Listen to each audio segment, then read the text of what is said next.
In the darkness of an underground parking garage, a powerful CEO stands face to face with death until a silent night janitor turns three armed men to dust in mere seconds. But he's no ordinary man.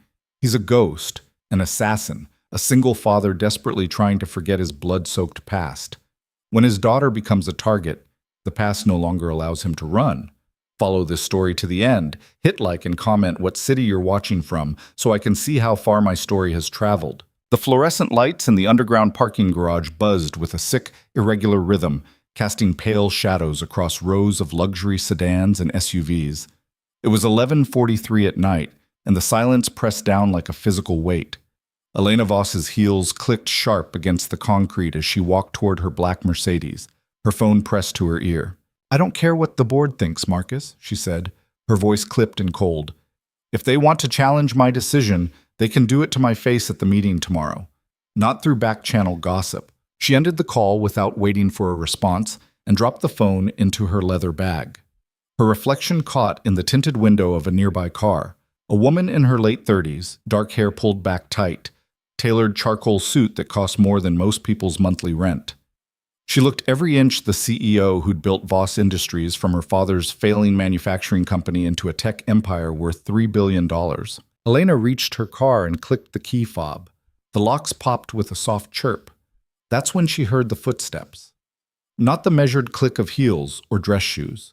These were different, rubber soles moving with purpose, coming from three different directions. Her hand froze on the door handle. Every instinct she'd honed in 15 years of cutthroat business dealing screamed danger. "Ms. Voss," the voice came from behind her, male and too calm. "Please step away from the vehicle." Elena turned slowly. Three men stood in a loose semicircle, blocking any path to the elevator or the exit ramp.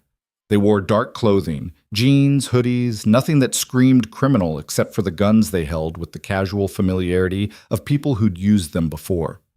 The one who'd spoken stood in the center, older than the other two, maybe 45, with a scar cutting through his left eyebrow. He gestured with his pistol toward the space between two concrete pillars. "We can do this easy or hard," he said. "Your choice." Elena's heart hammered against her ribs, but she kept her face blank. Years of negotiating with men who thought they could intimidate her had taught her never to show fear. "Who sent you?" she asked, her voice steady. "My competitors? Because if this is about the Meridian contract, lady, we're not here to talk business." The man on the left, younger with a neck tattoo creeping above his collar, took a step closer. "Walk. Now."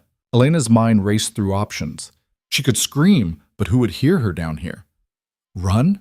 They'd shoot her before she made it 10 feet. Fight? She'd taken self-defense classes, sure, but three armed men? Her hand slipped into her bag, fingers brushing her phone. "Don't!" Scarface raised his gun, pointing it at her chest. "Hands where we can see them. Do it slow." Elena withdrew her hand, empty, and raised both palms. Her throat felt tight. This was really happening, in her own building, her own parking garage. "Whatever you're getting paid," she said, "I'll double it, triple. Name your price." The tattooed one laughed, a sound without humor. "Ain't about money." "Then what?" Elena heard the tremor in her voice now, couldn't quite suppress it. "What do you want?"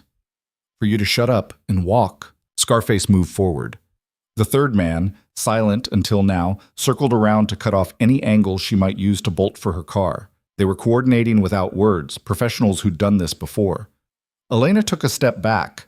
Her shoulders hit the concrete pillar. That's when the lights went out.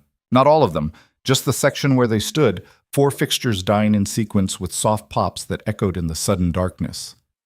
Emergency lighting kicked in, dim and red-tinged, turning the garage into something from a nightmare. "The hell?" Tattoo spun, gun sweeping the shadows. Elena pressed herself against the pillar, pulse thundering in her ears. She couldn't see clearly anymore, just shapes and movement and the red glow painting everything in shades of blood. A sound cut through the darkness, the whisper of fabric moving fast. The third man, the quiet one, made a choked noise and dropped, just dropped, his gun clattering on concrete. "Contact right," Scarface shouted, bringing his weapon up. He never got the shot off. Someone materialized from the shadows between parked cars, moving faster than Elena's eyes could track. She saw a blur of motion, heard the crack of impact, and Scarface went down hard, his gun skittering away across the floor. Tattoo fired. The muzzle flash lit up the garage for a split second, revealing a figure in dark clothing, lean and compact, face obscured. The shot went wide, sparking off a metal beam. He didn't get a second chance. The figure closed the distance impossibly fast, caught Tattoo's gun hand at the wrist, twisted. Elena heard bones snap. Tattoo screamed, the sound cutting off abruptly as an elbow caught him across the jaw. He crumpled. Silence crashed back down. Elena stood frozen, back pressed to the pillar, staring at the three men sprawled unconscious on the concrete. Her breath came in short, sharp gasps. The whole thing had taken maybe 10 seconds. The figure straightened, standing in the red emergency light. Average height, maybe 5'10", wearing a dark blue maintenance jumpsuit with a name tag she couldn't read from here. He had a mop bucket on wheels standing near one of the cars. She hadn't even noticed it before. "You're..." Elena's voice came out as a rasp. She swallowed, tried again. "You're the janitor." She'd seen him before, not to talk to, but around the building. Late nights when she worked past midnight, she'd sometimes pass him in the halls, pushing his cart, emptying trash cans. He'd always nodded politely and moved out of her way. She'd never looked twice.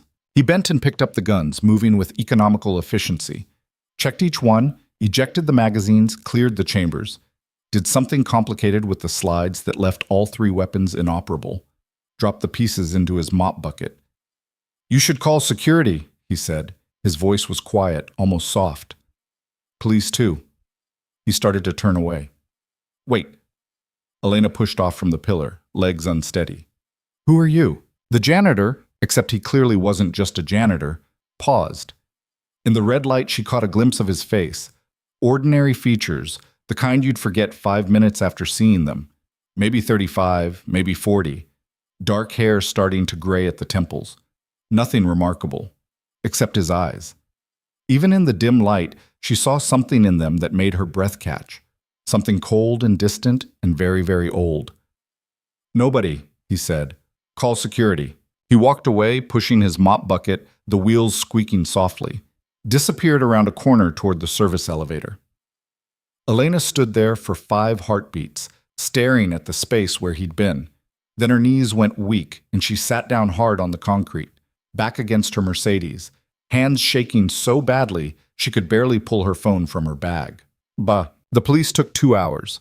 First came building security, 2 night guards who arrived with flashlights and confused expressions, clearly not equipped to handle 3 unconscious armed men in the parking garage.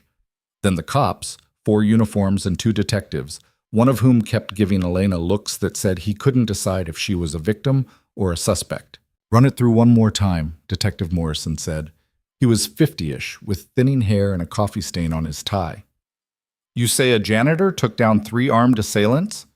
Elena sat in the security office, a blanket someone had draped around her shoulders despite the garage not being cold. She'd told the story 3 times now. "Yes. And you can't identify him?" "He was wearing a maintenance uniform, name tag maybe. I didn't see it clearly." "But you'd recognize him if you saw him again?" "Yes." No question about that. She'd recognize those eyes anywhere. Morrison exchanged a glance with his partner, a younger woman named Reeves who'd spent most of the past hour on her phone. "Ms. Voss, we need to be honest with you. This is an active kidnapping attempt. These men, we've ID'd 2 of them, both have records for violent crimes. Someone hired them to take you." "I know that." Elena's hands had stopped shaking, but the sick feeling in her stomach hadn't faded. "Have they said who?" "They're not saying anything." Lawyered up the second they regained consciousness. Morrison leaned forward. "We'll get a warrant for their phone records, financial records, everything. But that takes time. In the meantime, you need protection. We can arrange—" "I'll handle my own security," Elena said. "Ms. Voss, I employ 2 private security firms. By morning, I'll have a detail assigned." She stood, letting the blanket fall. "Is there anything else you need from me tonight?" Morrison looked like he wanted to argue, but Reeves touched his arm. "We'll be in touch," she said. "Don't leave town." Elena almost laughed, like she planned to run. She took a car service home. No way was she driving, not with her hands still unreliable. The driver tried to make conversation until she stared him into silence. Outside, Seattle's downtown slid past, lights blurring together in the rain. Her penthouse apartment felt too empty when she finally got inside. 1,500 square feet of minimalist luxury, floor-to-ceiling windows overlooking Elliott Bay, and nobody to share it with. She'd bought it after the divorce, determined to prove she didn't need anyone. Elena poured 3 fingers of scotch and stood at the window, watching ships move across the dark water. The janitor's face kept floating through her mind. The way he'd moved, impossibly fast and precise. The guns dismantled and dropped into a mop bucket like trash. The complete absence of hesitation or fear. Nobody, he'd said, but that was a lie. Elena hadn't built a $3 billion company without learning to recognize when someone was hiding something. That man wasn't nobody. He was somebody very specific, somebody dangerous, somebody who'd made a choice to disappear into the background of her building and push a mop. She wanted to know why. No, she needed to know why. Elena finished the scotch and pulled out her phone. Called Marcus, her head of operations, ignoring the fact that it was almost 3 a.m. He answered on the 4th ring, voice thick with sleep. "Elena, what?" "I need employee records," she said. "Maintenance staff, night shift. I want names, backgrounds, hire dates, everything." Silence. Then, "Can this wait until morning?" "No." Marcus knew better than to argue when she used that tone. "I'll have them sent to your secure server within the hour." "Thank you." She ended the call and set the phone down. Outside, the rain picked up, drops hammering against the glass like tiny fists demanding to be let in. The files arrived 53 minutes later. Elena sat at her home office desk, the glow of her laptop the only light in the room. 23 employees on the night maintenance staff. She started scrolling through backgrounds, looking for anything that didn't fit. Most were straightforward. Immigrants working second jobs. Students paying tuition. People with spotty employment histories trying to get back on their feet. The kind of workers Elena barely noticed when she passed them in the halls. She found him on page 4. Daniel Cross. Hired 8 months ago. Previous employment, security guard at a warehouse in Tacoma. Before that, a 2-year gap in the record. Before that, Army. Honorable discharge. The photo on his employee badge showed the same unremarkable face she'd seen in the garage. Different expression, a polite professional smile for the camera, but the same eyes, flat, careful. Elena clicked through to the background check. Standard criminal history search, all clear. Reference checks from the warehouse job, glowing. The Army discharge papers, heavily redacted in places she couldn't access without a federal warrant. She sat back, fingers drumming on the desk. 8 months. He'd been working in her building for 8 months, and she'd never noticed him. How many times had she walked past? How many late nights had he been there, emptying trash or mopping floors, and she'd looked right through him? The thought made her uncomfortable in a way she couldn't quite name. Elena opened a new browser tab and started digging deeper. Property records first. Daniel Cross owned a small house in Ballard, purchased 4 years ago for $200,000. Modest neighborhood, older homes, the kind of place where people actually knew their neighbors. She ran his name through LinkedIn, Facebook, Instagram. Nothing. No social media presence at all. That was unusual. Almost everyone had something online, even if it was just a neglected profile from years ago. But Daniel Cross didn't exist digitally, or he'd scrubbed himself clean. Elena made notes, building a profile. Ex-military, owns property, works as a janitor despite obvious skills that could land him better employment. No online footprint. Takes down 3 armed men without breaking a sweat. None of it made sense. Her phone buzzed. A text from her head of security, confirming the details she'd requested would be in place by 7 a.m. She sent back a thumbs up and returned to the screen. The Army discharge bothered her. Those redactions weren't standard. She'd seen enough military records while vetting security contractors to know what normal looked like. This wasn't normal. Elena pulled up a contact in her phone. Rebecca Chen, a private investigator she'd used before when dealing with corporate espionage.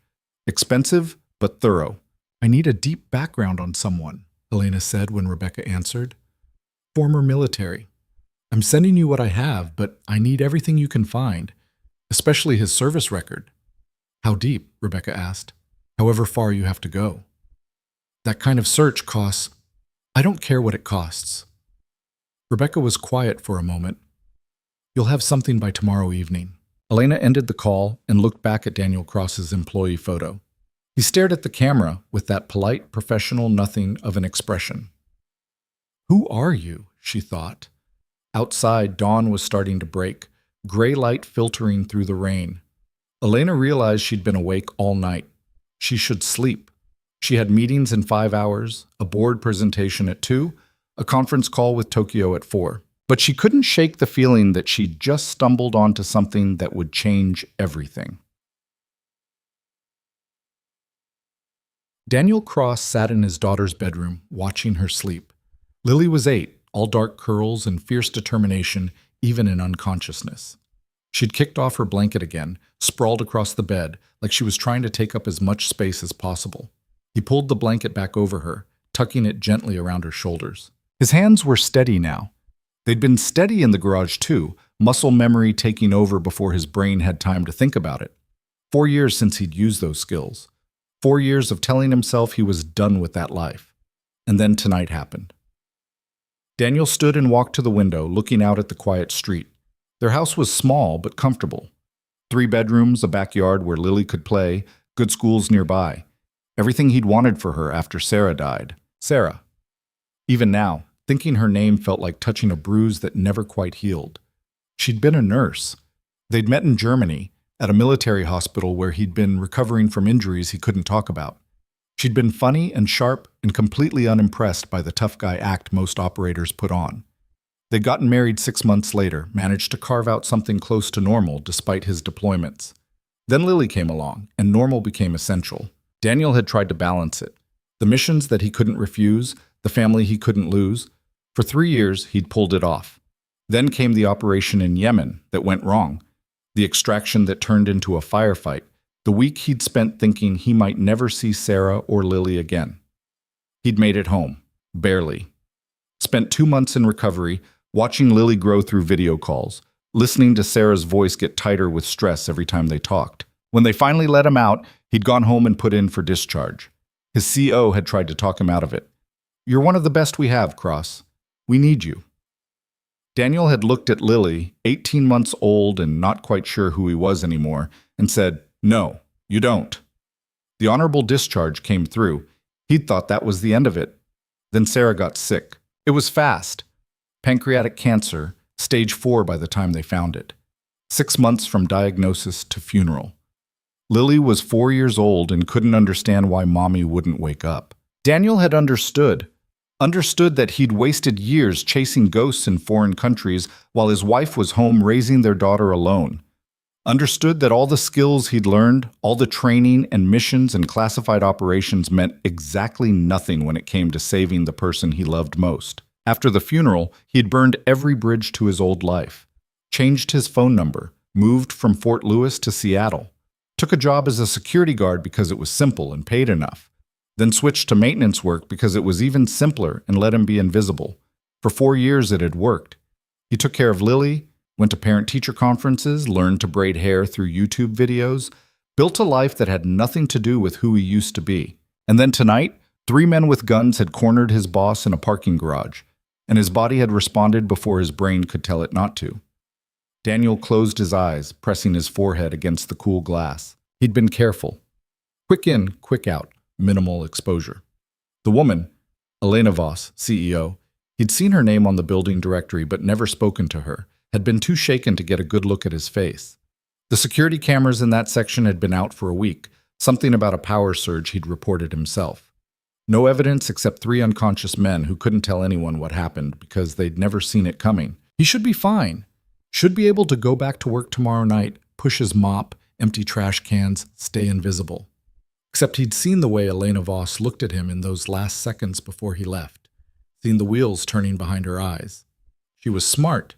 You didn't build a billion-dollar company without being smart. And she'd just watched something that shouldn't be possible. She was going to have questions. Daniel turned away from the window and looked at Lily again. She'd rolled onto her side, one arm flung over her stuffed rabbit, completely at peace. That's what mattered. Not Elena Voss's questions, not the risk he'd taken. Lily was safe. Their quiet life was intact. He'd make sure it stayed that way. Morning came too fast. Daniel made breakfast, scrambled eggs and toast, Lily's favorite, and got her ready for school. She chattered the whole time about her upcoming class field trip to the aquarium, barely pausing to breathe between sentences. And Mrs. Patterson said we get to see the octopus. And did you know octopuses have 3 hearts? 3? That's so weird, Dad. Why would you need 3 hearts? Backup systems, Daniel said, braiding her hair. In case one fails. That's smart. I wish I had 3 hearts. Then if one got broken, I'd still have 2 left.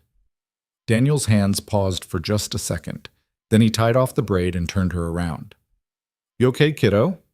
Lily shrugged, suddenly focused on her toast. Emma Pritchard said her mom said that people who lose someone they love can't ever be happy again. She said it at recess. Daniel felt something cold settle in his chest. He knelt down so he was eye level with his daughter. Emma Pritchard doesn't know what she's talking about. But Mom, I loved your mom more than anything, Daniel said. And losing her hurt, still hurts. But you know what? You make me happy. Every single day. So Emma's wrong. Lily considered this, then nodded. Emma's wrong about a lot of stuff. Last week she said rabbits can't swim, and I told her I saw it on YouTube, and she said YouTube lies. YouTube does lie sometimes, Daniel said, but not about rabbit swimming. He got Lily to school with 5 minutes to spare, watched her run into the building with her backpack bouncing, waved when she turned at the door to look back. Then he drove home and tried to sleep. Sleep didn't come. He lay in bed staring at the ceiling, mind replaying the garage. The way the first guy had moved, the angle of the second one's approach. Professional, coordinated. That wasn't a random snatch and grab. Someone had hired them specifically to take Elena Voss. Question was, who? And more importantly, would they try again? Not your problem, Daniel told himself. You're a janitor. You empty trash and mop floors. That's it. But the training he'd spent years trying to forget wouldn't shut up. It kept analyzing, building profiles, identifying vulnerabilities. Elena Voss was a high-value target with a predictable routine and minimal security. The attack had failed, but whoever ordered it wouldn't just give up. They'd try again, probably soon, probably with more men and better planning. Still not your problem. Daniel got up and made coffee. Drank it standing at the kitchen counter, looking at the calendar Lily had decorated with stickers. School events, her soccer games, a dentist appointment next Tuesday. Normal life. This was normal life. His phone buzzed, a text from his supervisor at the building. Need you to come in early tonight. Office on 14 needs deep cleaning before some event tomorrow. Daniel stared at the message. Every instinct screamed at him to quit. Walk away. Find another job at another building where he'd never have to see Elena Voss and risk her asking questions he couldn't answer. But quitting would be suspicious. Quitting right after the incident would practically confirm that he was more than just a janitor. He typed back, no problem. What time? 6 instead of 10. Daniel confirmed and set the phone down. 6 hours from now, he'd be back in that building. Back in Elena Voss's orbit. And if she'd spent the night digging into his background, which, given her resources and obvious intelligence, she probably had, she'd have questions. He'd have to make sure those questions didn't lead anywhere that mattered. Elena spent the day in meetings she barely remembered. The board presentation happened. She spoke on autopilot, hitting all the expected points, deflecting challenges with the practiced ease of someone who'd done this 100 times. Marcus gave her a concerned look halfway through, but she ignored it. Her mind was elsewhere. On Daniel Cross and his too clean background. On the way he'd moved in that garage, efficient and lethal. On the redacted sections of his service record that Rebecca was currently trying to crack. At 4:30, Rebecca called. Found something, she said without preamble. Cross's Army record is sealed tighter than I've ever seen. I've got contacts in military databases, and they're getting stonewalled. Whatever he did, it was classified at a level way above normal infantry. Special forces? Elena asked. Higher. My guy thinks CIA or Defense Intelligence, the kind of units that don't officially exist. Elena felt a chill run down her spine. What else? Property records show he bought the house in Ballard 4 years ago, just after his wife died. Pancreatic cancer. Before that, they lived near Fort Lewis. He had a daughter, still does. 8 years old, attends Whittier Elementary. A daughter. Yeah, there's more. I pulled his work history before the Army. Nothing special, retail jobs, some construction. But after his discharge, he dropped off the grid for 2 years. No employment records, no tax returns, nothing. Then he resurfaces as a security guard, keeps his head down, switches to maintenance work. Someone with his training doesn't become a janitor unless he's hiding, Elena said. Or unless he wants to disappear. Rebecca paused. Elena, this guy is dangerous. Whatever he was, whoever he worked for, they don't let people like that just walk away clean. If he's mopping floors in your building, there's a reason. I need to talk to him. That's a bad idea. I didn't ask if it was a good one. Rebecca sighed. At least bring security. No. Elena stood, looking out her office window at the Seattle skyline. This conversation happens alone, or it doesn't happen at all. She ended the call before Rebecca could argue. Daniel Cross was scheduled to work tonight. Elena had checked the shift roster herself. He'd be in the building at 6, 2 hours earlier than usual. She'd be waiting. Daniel arrived at the Voss Industries building at 5:50, parking his 10-year-old Honda in the employee lot. The evening shift was just starting, a handful of maintenance workers, a couple of security guards changing out with the day crew. He badged in through the service entrance and went to the supply room to get his cart, loaded it with the usual supplies, checked his assignment sheet. Office on 14, the message had said. He found it on the list. Conference room 14C, scheduled for an investor event tomorrow morning. Standard job. Vacuum, dust, clean the windows, make sure everything looked perfect for people who'd spend 5 minutes in the room before moving on to lunch. Daniel pushed his cart to the service elevator and rode up. The 14th floor was quiet, most of the offices dark. He could hear the hum of the HVAC system, the distant sound of someone's phone ringing unanswered. Conference room 14C was at the end of the hall. The lights were already on. Daniel stopped, hand on the cart. Every instinct he had started screaming. The room should be dark. The cleaning crew didn't turn on lights ahead of time. Someone was in there. He could turn around, go back to the elevator, radio in that the room was occupied, come back later. Instead, he pushed the cart forward and opened the door. Elena Voss sat at the head of the conference table, perfectly composed in a navy suit, hands folded in front of her. She looked like she was about to start a business meeting. Mr. Cross, she said. Thank you for coming. Daniel kept his expression neutral. Ma'am, I was told this room needed cleaning. It does. But first we need to talk. I'm on the clock. If you have a complaint about the cleaning service, I want to offer you a job. That stopped him. Daniel stood there, hand still on his cart, trying to process. Elena gestured to a chair. Please, sit. I already have a job. As a janitor. I'm offering you a position as my head of personal security. Salary $200,000 a year to start, full benefits, flexible schedule to accommodate your daughter's needs. Daniel didn't move. You've been digging. Of course I have. Someone tried to kidnap me last night, and a janitor with a classified military background saved my life. What did you expect me to do? Forget it happened. Move on. I don't forget, Elena said, and I don't move on from questions that don't have answers. Who are you, Daniel Cross? The name on my employee badge. Bullshit. She stood, walking around the table toward him. You were special operations. Something classified enough that even my investigator hit walls. You walked away from it, bought a house, became invisible. Why? Daniel's jaw tightened. That's not your business. It became my business when you put 3 men in the hospital to keep them from taking me. It became my business when I realized someone wants me dead or disappeared, and the only person who's proven they can stop them is a janitor who doesn't want to be noticed. She stopped a few feet away. I need protection, real protection, and you need... I don't need anything from you. Your daughter attends Whittier Elementary, Elena said quietly. She plays soccer on Saturdays. You pick her up at 3:15 every day. Very routine, very predictable, very vulnerable. Daniel's expression went cold. Is that a threat? No, it's an observation. You saved my life last night, and whoever sent those men knows it by now. They have my security footage before the cameras went out. They know what you did, even if they don't know who you are yet. How long before they figure it out? How long before they decide to use your daughter against you? The words hit like a physical blow. Daniel's hands clenched on the cart handle. Elena's voice softened. I'm not trying to scare you. I'm trying to be realistic. We're both targets now, whether you like it or not. But together, with resources and proper security, we have a better chance of keeping the people we care about safe. You don't care about my daughter. You care about having someone with my skills protecting you. Both things can be true. Elena crossed her arms.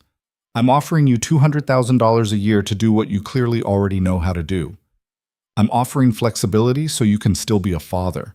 And I'm offering protection for Lily, full security coverage if it comes to that. What I'm asking in return is honesty and your expertise. Daniel stared at her. Part of him wanted to walk out, quit the job, take Lily, and disappear to some small town where nobody would find them. But Elena was right.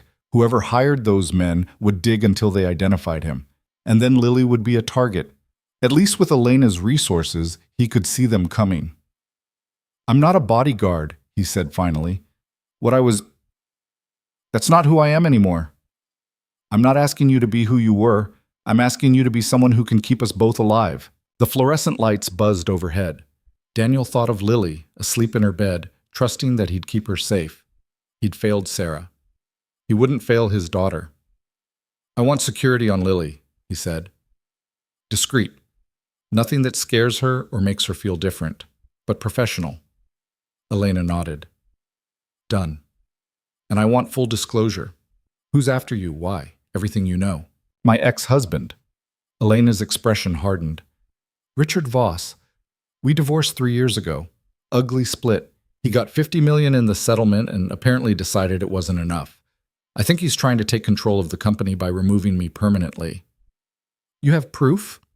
Working on it, but those men last night, they've been linked to a fixer Richard used before during the divorce. Someone who made problems disappear. Daniel processed this. If your ex-husband wants you dead, 3 men won't be the end of it. I know.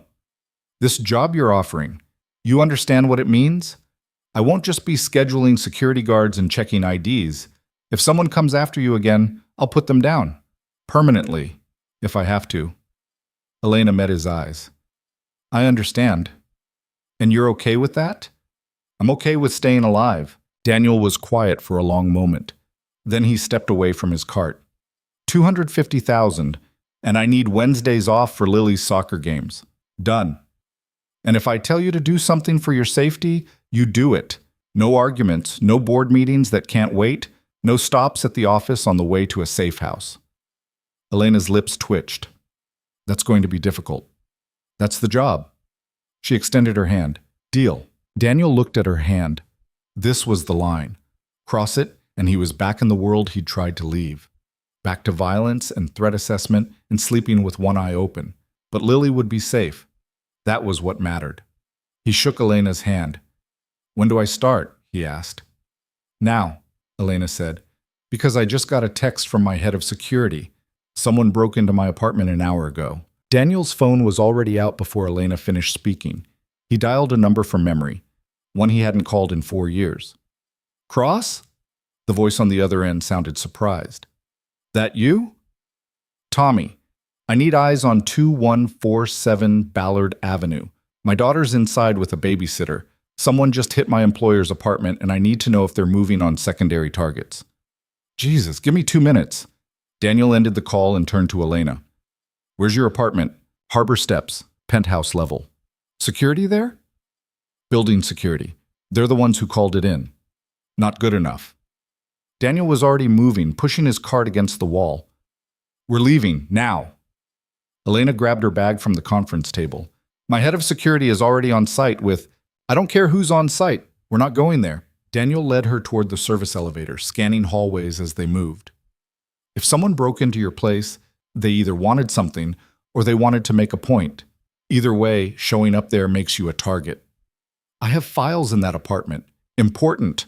Files can be replaced? You can't. The elevator doors opened and Daniel ushered her inside, hitting the button for the parking garage. Do you have somewhere else you can stay? Somewhere not connected to your name? Elena thought for a moment. I own a property in Bellevue. Investment rental. Current tenant moved out last month. It's empty. Good. We'll go there. Daniel's phone buzzed. He answered immediately. Talk to me. Your street's clean, Tommy said. I've got visual on your house, lights on downstairs, movement in what I'm guessing is the living room. No suspicious vehicles, no foot traffic that doesn't belong. How sure are you? I'm parked 3 houses down with thermals. If someone's watching your place, they're better than me, and nobody's better than me. Daniel felt some of the tension ease. Stay on it. I'll be there in 20. You coming back into the life? No, just making sure my kid stays safe. That's what they all say.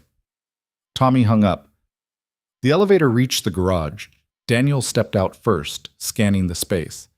Different from last night, fully lit, security cameras operational, a few late workers heading to their cars. Stay behind me, he said to Elena. I'm not going to... You wanted to hire me for protection. This is what protection looks like. Stay behind me. Elena's jaw tightened, but she complied. They walked quickly to the executive parking area where her Mercedes sat. Daniel took the keys from her hand. I'm driving, he said. That's my car. And you're a high-value target who doesn't know if she's being followed. I drive, you navigate to the Bellevue property, and we both stay alive. Non-negotiable. For a second, Elena looked like she wanted to argue.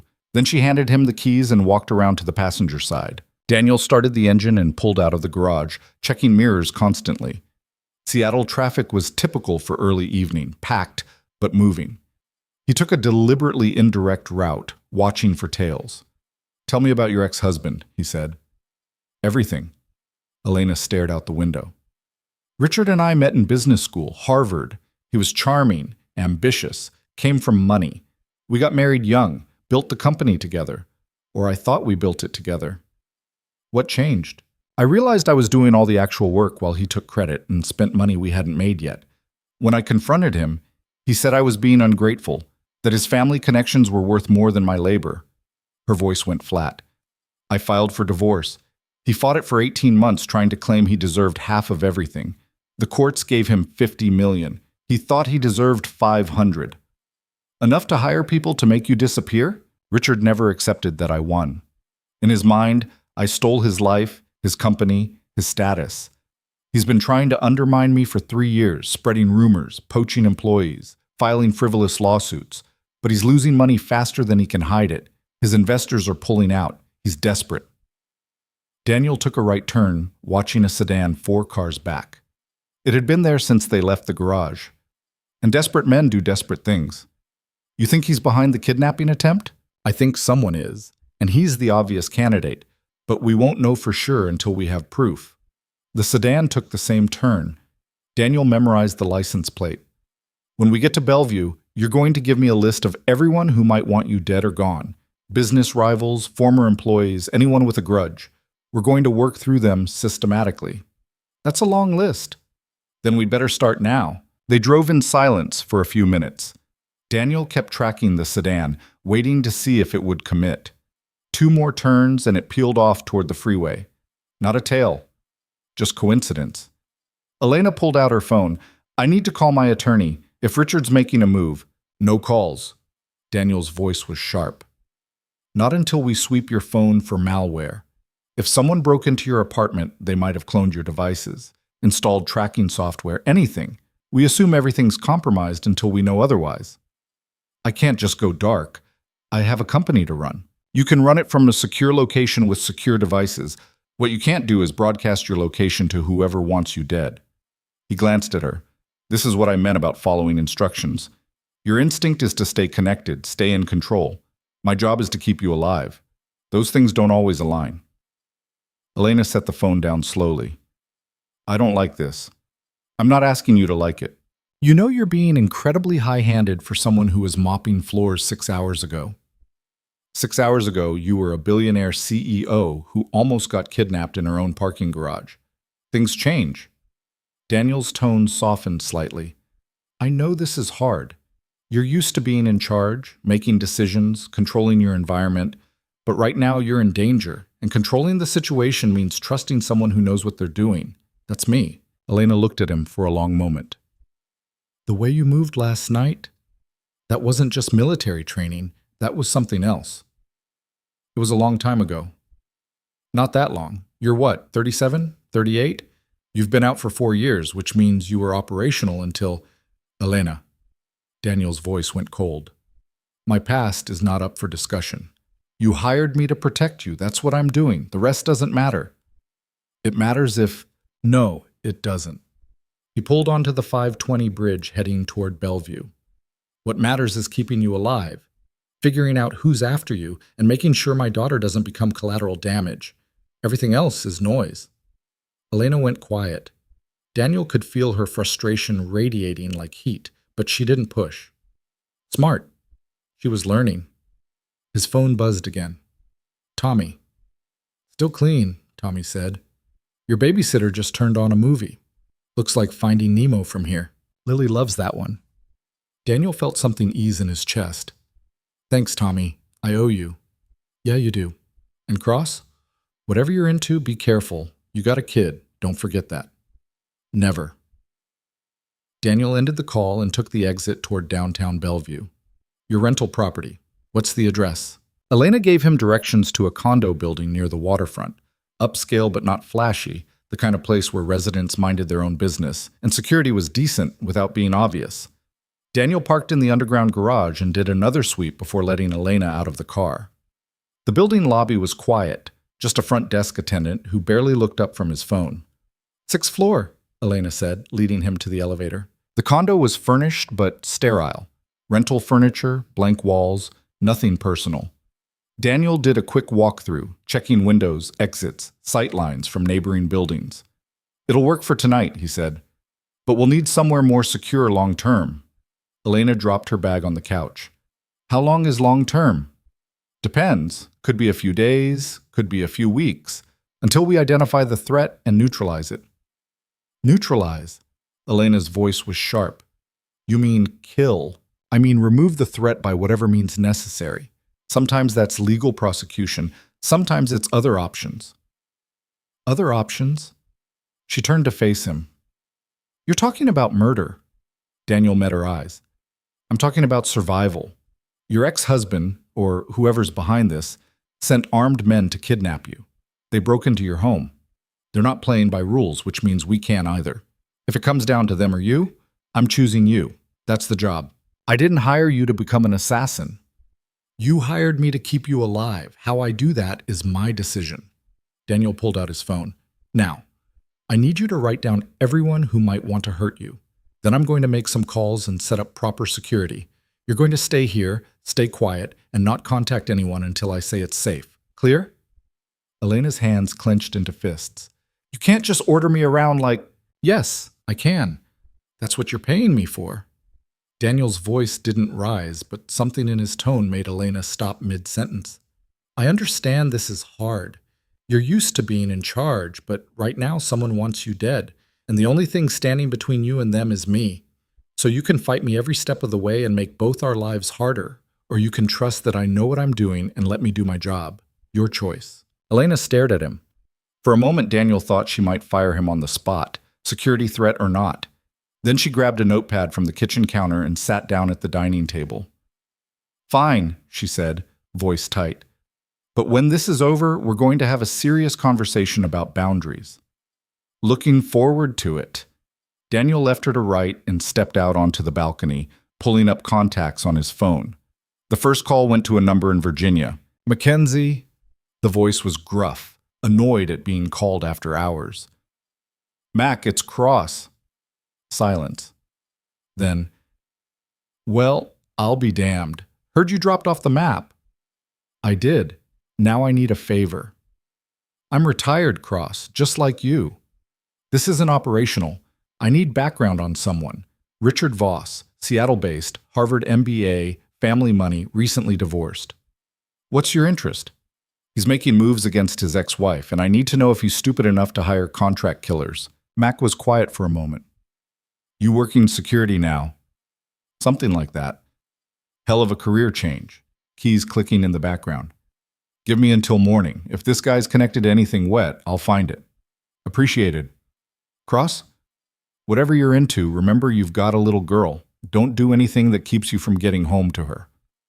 That's the only thing I'm thinking about. Daniel ended the call and made 3 more. One to a security consultant who owed him a favor, one to a tech specialist who could sweep Elena's devices for malware, one to a lawyer who specialized in high-profile threats and knew how to navigate the gray areas between legal and necessary. By the time he came back inside, Elena had filled 2 pages with names. "This is everyone?" Daniel asked, scanning the list. "Everyone I can think of who has both motive and resources." Elena rubbed her temples. "Business rivals, former executives I fired, a board member who tried to stage a coup last year. Richard's at the top, obviously." Daniel studied the names, committing them to memory. "I'll start running backgrounds tomorrow. For tonight, we need to establish a security protocol." "Which means?" "You don't go anywhere without me. You don't make calls or send emails without my clearance.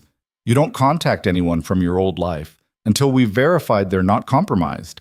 And you sleep with your phone next to you in case we need to move fast." Elena's expression was strained. "This is insane. This is reality. Someone tried to take you yesterday and hit your apartment today. They're escalating. We have to assume the next move comes soon. What about my company? I have meetings, obligations. Cancel them. I can't just—" "Elena." Daniel set the notepad down and looked at her directly. "Right now, staying alive is more important than quarterly earnings or board presentations. Your company will survive a few days without you. You won't survive another kidnapping attempt." She looked away, jaw working. "I hate this. I hate feeling powerless." "You're not powerless. You're being smart." Daniel's voice softened slightly. "I know it doesn't feel like it, but taking precautions, listening to security advice, adapting to the threat, that's strength, not weakness." Elena laughed bitterly. "You sound like a therapist." "I sound like someone who's seen what happens when people ignore warnings because they don't want to change their routine." He pulled out his car keys. "I need to go check on Lily, make sure she's okay, explain that I'll be working different hours for a while. You'll be safe here. The building has decent security and nobody knows about this place. But don't open the door for anyone except me. Don't even answer if someone knocks." "How long will you be gone?" 2 hours, maybe 3. "I'll bring back food and some equipment." Daniel headed for the door, then paused. "For what it's worth, you did the right thing hiring me. I know I'm pushy and I don't ask permission, but I'm good at this. I'll keep you alive." "You'd better," Elena said. "I'm paying you $250,000. Daniel almost smiled. "That you are." He left her in the condo and took the elevator down to the garage, already mentally planning the next 24 hours. Sweep Elena's devices, establish secure communications, run deep backgrounds on everyone on her list, coordinate with his contacts to track Richard Voss's movements and finances, and somehow explain to his 8-year-old daughter that Daddy had a new job that meant different hours and some changes to their routine without scaring her or revealing that he'd stepped back into the world he'd tried to leave behind. The drive to Ballard took 30 minutes. Daniel parked down the street from his house and sat for a moment, watching. Tommy's car was gone, but that didn't mean the street was clear. He scanned windows, parked vehicles, anything that didn't fit the neighborhood pattern. Nothing. Just quiet suburban normalcy. Daniel got out and walked to his front door, keys ready. The sound of the TV filtered through, Nemo and Dory, exactly like Tommy had said. He unlocked the door and stepped inside. "Dad!" Lily jumped off the couch and ran to him, crashing into his legs with the full-body enthusiasm only 8-year-olds could manage. "You're home early." "Hey, kiddo." Daniel picked her up, suddenly aware of how small she was, how fragile. "Yeah, work changed some stuff around." The babysitter, a college student named Amy from 3 houses down, looked up from her phone. "Everything okay, Mr. Cross?" "Fine. Thanks for staying with her." Daniel set Lily down and pulled out his wallet, handing Amy 3 20s instead of the usual 2. "Appreciate it." Amy left with a smile, and Daniel locked the door behind her. Checked the windows, the back door, the basement access. All secure. Lily was watching him with curious eyes. "Dad, you're being weird." "Just making sure everything's locked up." Daniel sat down on the couch next to her. "Hey, I need to talk to you about something." Lily muted the TV. "Am I in trouble?" "No, nothing like that. It's just, I got a new job. Same building, but different work. It means I'll be around at different times, sometimes during the day instead of at night." "Like a normal job?" "Sort of. It's security work, making sure people are safe. Lily processed this. Like a bodyguard? Something like that. Cool. She leaned against him. Does it pay more?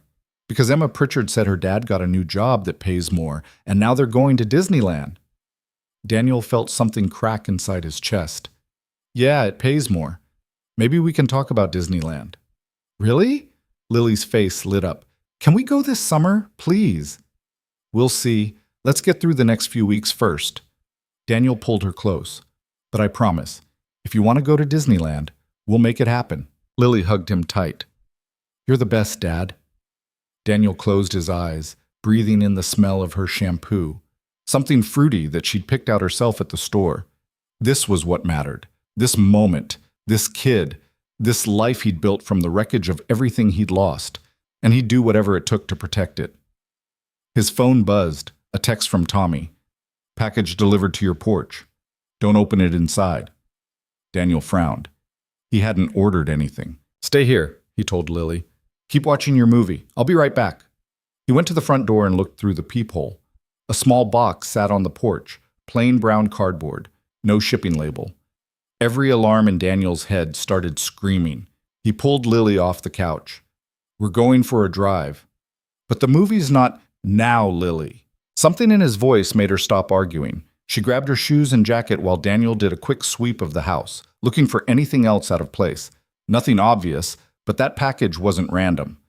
He got Lily into his car and pulled out of the driveway, watching the mirrors. Called Tommy as he drove. What was in the package? Daniel asked. I didn't touch it. Saw the delivery guy drop it off, but he wasn't wearing a uniform. No truck, just a sedan. Drove away fast. You get the plate? Sending it to you now. Tommy paused. Cross, what the hell did you step into? I don't know yet. Daniel glanced at Lily in the rearview mirror. She was staring out the window, sensing something was wrong but not asking questions. But I'm about to find out. He drove back toward Bellevue, mind racing. Someone had tracked him to his house, which meant they knew about Lily, which meant the threat had just escalated from professional to personal. Daniel's hands tightened on the wheel. Whoever was behind this had made a critical mistake. They'd gone after his daughter, and that changed everything. When he pulled into the condo garage, Elena was waiting in the lobby, pacing. She saw Lily, and her expression shifted to confusion. Daniel, what?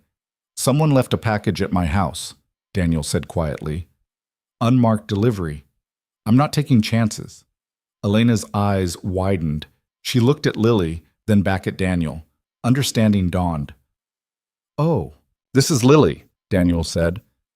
Lily, this is Ms. Voss. She's the person I'm working for now. Lily, observant as always, looked between them. Are we in danger? Daniel crouched down to her level. I don't know yet. But until I do, we're going to stay somewhere safe. All three of us, okay? Lily's lower lip trembled slightly. I'm scared. I know, baby, but I promise I won't let anything happen to you. Daniel pulled her into a hug. You trust me? Always. Then let's go upstairs. Ms. Voss has a place we can stay for a little while. They took the elevator up. Elena was quiet, watching Lily with an expression Daniel couldn't quite read. When they got inside the condo, Lily immediately gravitated to the window, looking out at the city lights. Elena pulled Daniel aside. Someone knows about your daughter. Yeah. This is bigger than I thought. Yeah. What do we do? Daniel looked at Lily, silhouetted against the window, and felt the last piece of his old life click back into place. The part he'd tried to bury. The part that knew how to handle threats with precision and finality. We find out who's behind this, he said quietly, and we end it. Elena watched Daniel tuck his daughter into the guest bedroom, his movements gentle despite the tension radiating from every line of his body. Lily had asked a dozen questions about the condo, about why they were here, about whether she'd go to school tomorrow. Daniel had answered each one with patience Elena hadn't known he possessed, his voice steady and reassuring even as his eyes constantly scanned windows and doorways. When he finally emerged and closed the door softly behind him, his face had changed.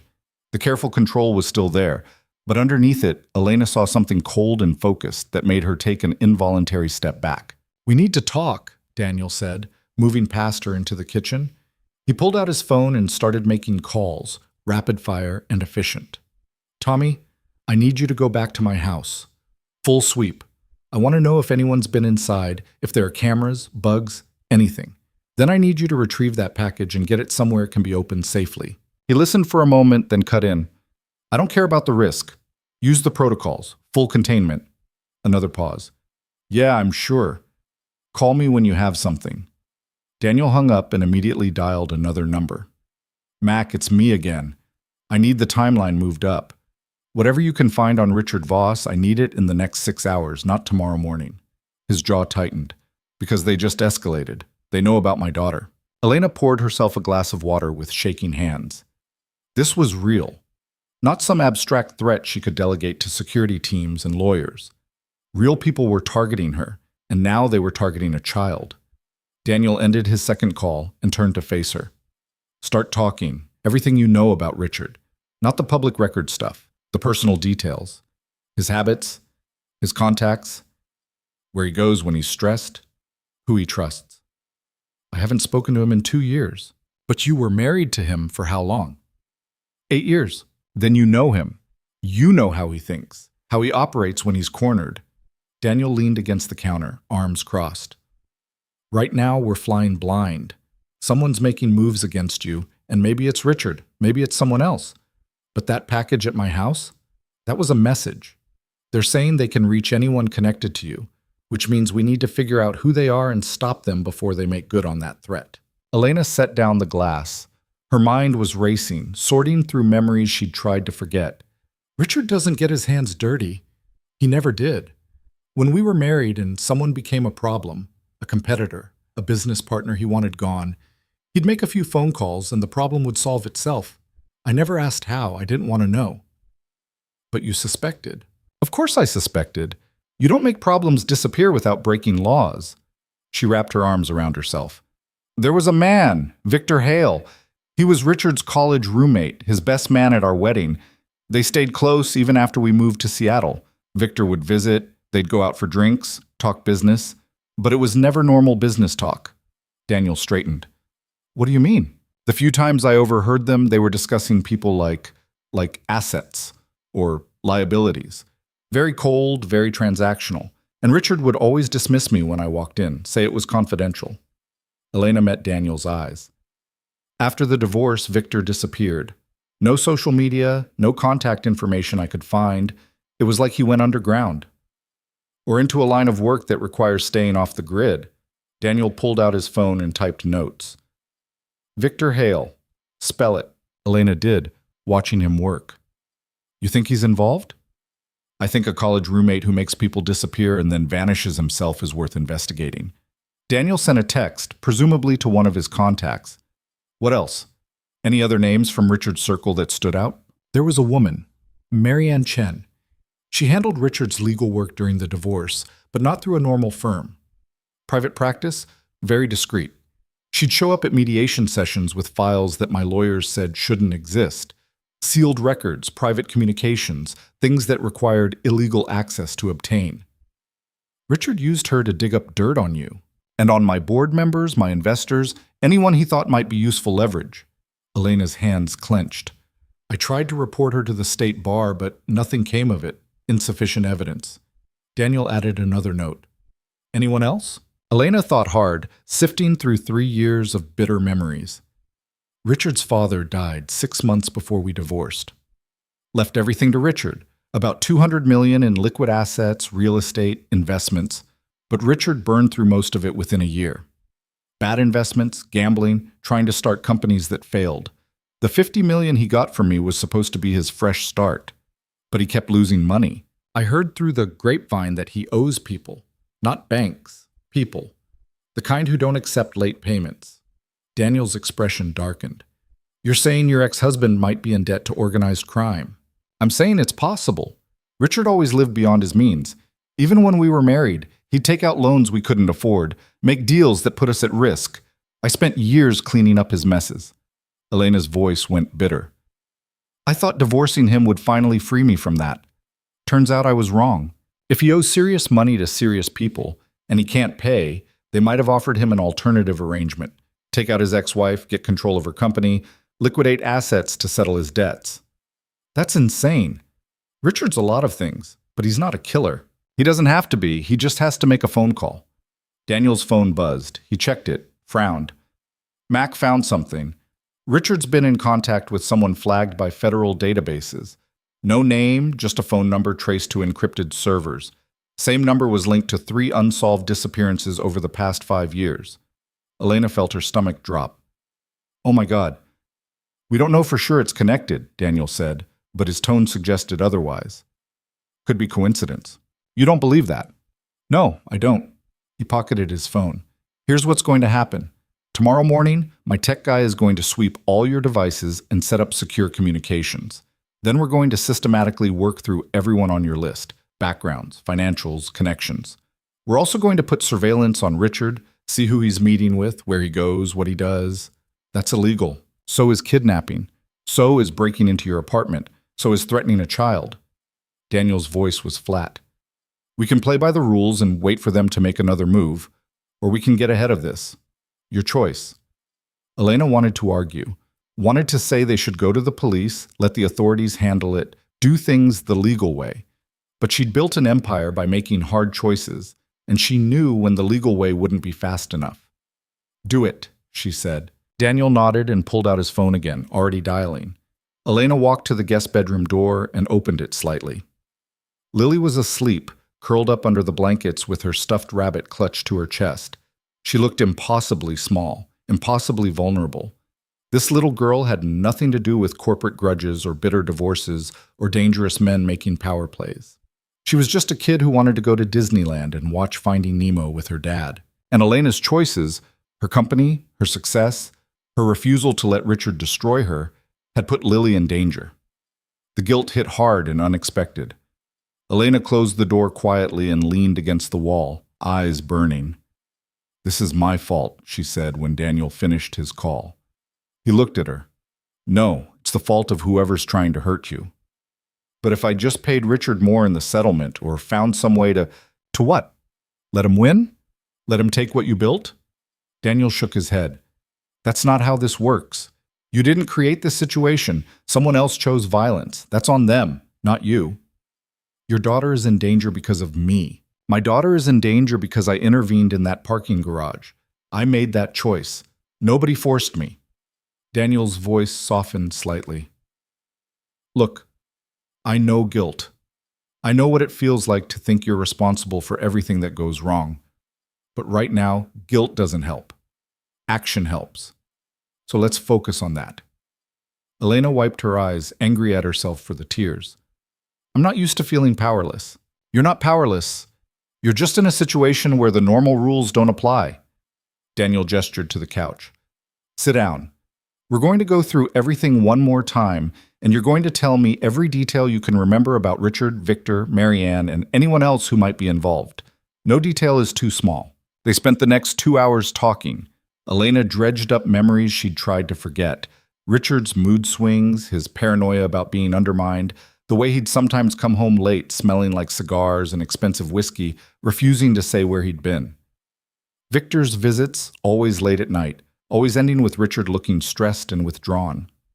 Marianne's cold efficiency, the way she'd threatened Elena's lawyer during a closed-door meeting, suggesting that certain information might become public if Elena didn't cooperate. Daniel took notes, asked questions, built a profile of people and connections that painted a picture Elena didn't want to see. Her ex-husband wasn't just bitter and desperate. He was connected to people who solved problems with violence. Around midnight, Daniel's phone rang. He answered, listened, his expression going carefully blank. You're sure? He said. Another pause. No, don't touch it. Call the bomb squad.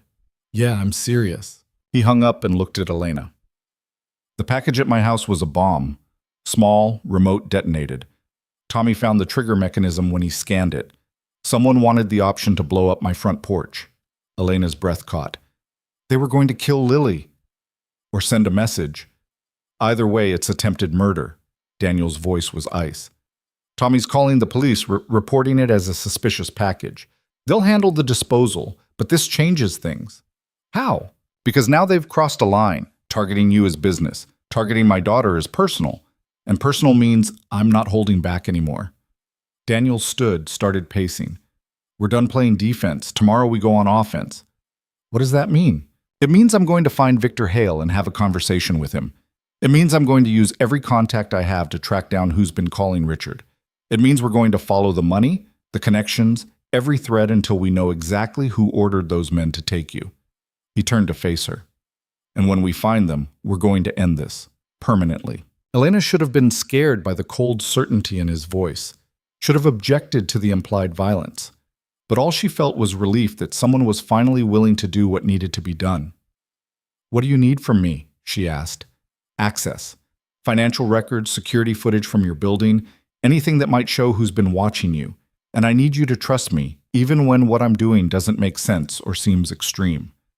Daniel held her gaze. Can you do that? Elena thought about Lily sleeping in the next room, about the bomb that could have killed her, about Richard and his cold calculations, treating people like assets and liabilities. Yes, she said. I can do that. Daniel's phone buzzed again. He checked it, and something shifted in his expression. Mac found Victor Hale. He's in Seattle, operating under an alias, running a private security firm that's really a front for contract work.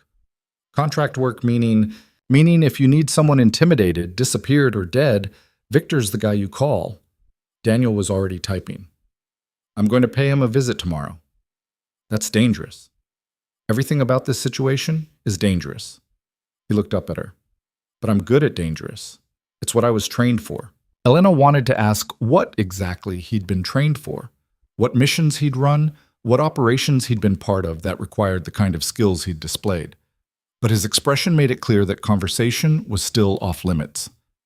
Get some sleep, Daniel said. Tomorrow's going to be a long day. What about you? I'll sleep when I know we're secure. Right now I'm going to set up surveillance on the building, run background checks, and coordinate with my contacts. He pulled out a laptop from a bag Elena hadn't noticed he'd brought. Go. Rest. I'll wake you if anything happens. Elena hesitated, then nodded. She went to the master bedroom and lay down fully clothed, staring at the ceiling. Sleep felt impossible. Her mind kept circling back to Richard, to Victor, to the men in the parking garage, and the bomb on Daniel's porch.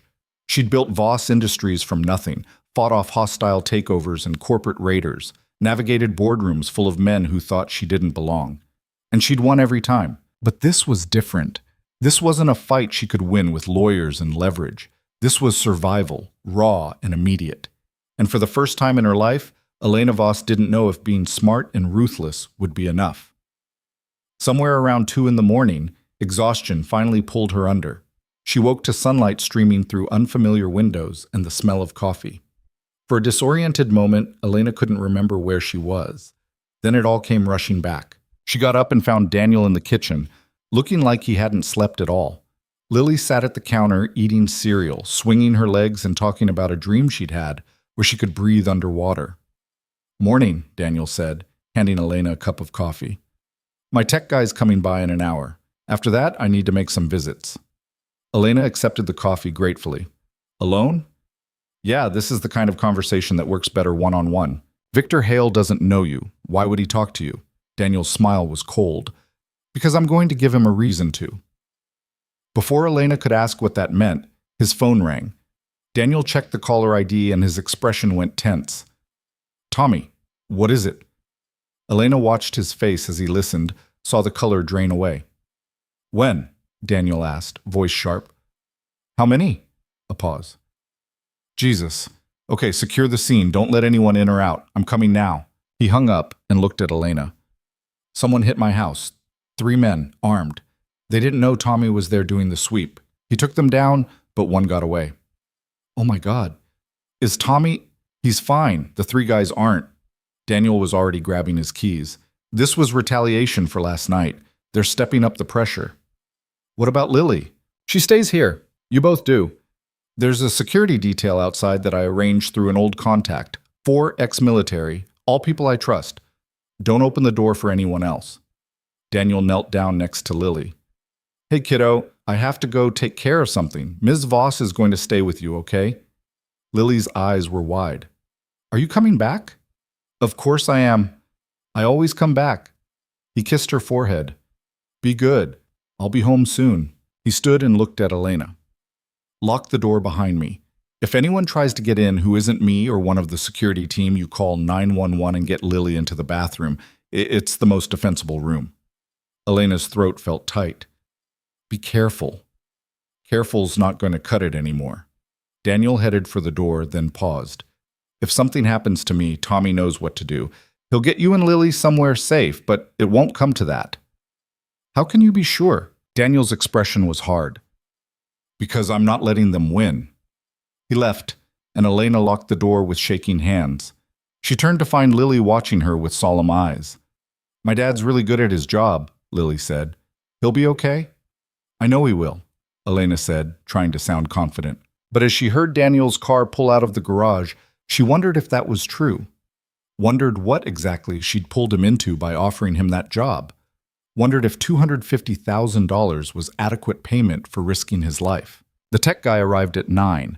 A nervous man named Kevin, who swept Elena's phone and laptop, found malware on both and spent 40 minutes cleaning them and setting up encrypted communications. He gave her a new phone with a new number, showed her how to use the secure messaging app, and left with a promise to monitor her network traffic for intrusions. Elena and Lily spent the morning watching cartoons and trying to pretend everything was normal. Lily asked questions about the condo, about why they couldn't go home, about whether her dad was mad at her. He's not mad, Elena said. He just wants to keep you safe. Because of the bad people? Elena hesitated. She didn't know how much Daniel had told his daughter, how much an 8-year-old could handle. Yeah, because of the bad people. Dad says bad people are just scared people who make wrong choices. That's actually pretty wise. Lily shrugged. He tells me that when I have nightmares. Says everyone's scared sometimes, but brave people don't hurt others because of it.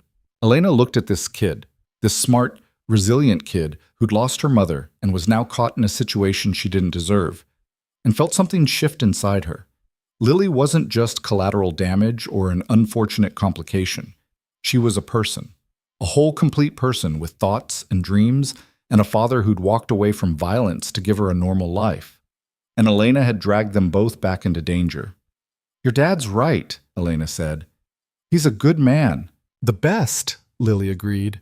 Then, with the blunt honesty of children, Are you his girlfriend? Elena nearly choked on her coffee. What? No, I'm his boss. Oh. Emma Pritchard says bosses and employees aren't supposed to be friends. Emma Pritchard says a lot of things, doesn't she? Lily giggled. She thinks she knows everything, but she doesn't. Last week she said, Elena's new phone buzzed. A text from an unknown number. This is Daniel. New phone, secure line. Situation at the house is contained. 3 suspects in custody, 1 at large. Tommy's handling police. I'm following up on a lead. Should be back by evening. Elena texted back. Be safe. The response came immediately. Always am. But Elena had seen the look in his eyes when he left. The cold focus of someone going into battle. And she knew, with absolute certainty, that Daniel Cross was about to do something dangerous. She just hoped he'd survive it. Across the city, Daniel pulled into the parking lot of a nondescript office building in South Seattle. The sign out front read Sentinel Security Solutions, but Daniel knew what it really was. Victor Hale's operation, a place where people with money and problems could find solutions that didn't ask questions. Daniel had spent the morning at his house, talking to police, giving statements about the attack.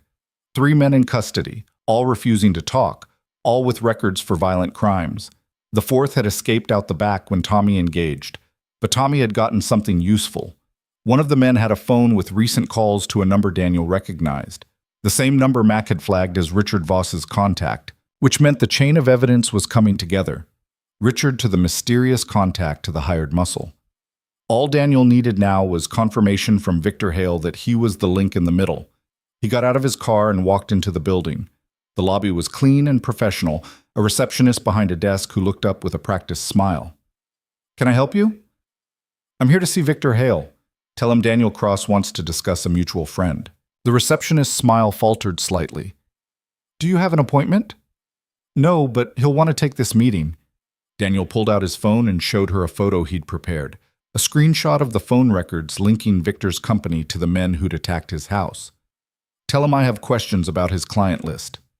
The receptionist's face went pale. She picked up her phone, spoke quietly, then hung up.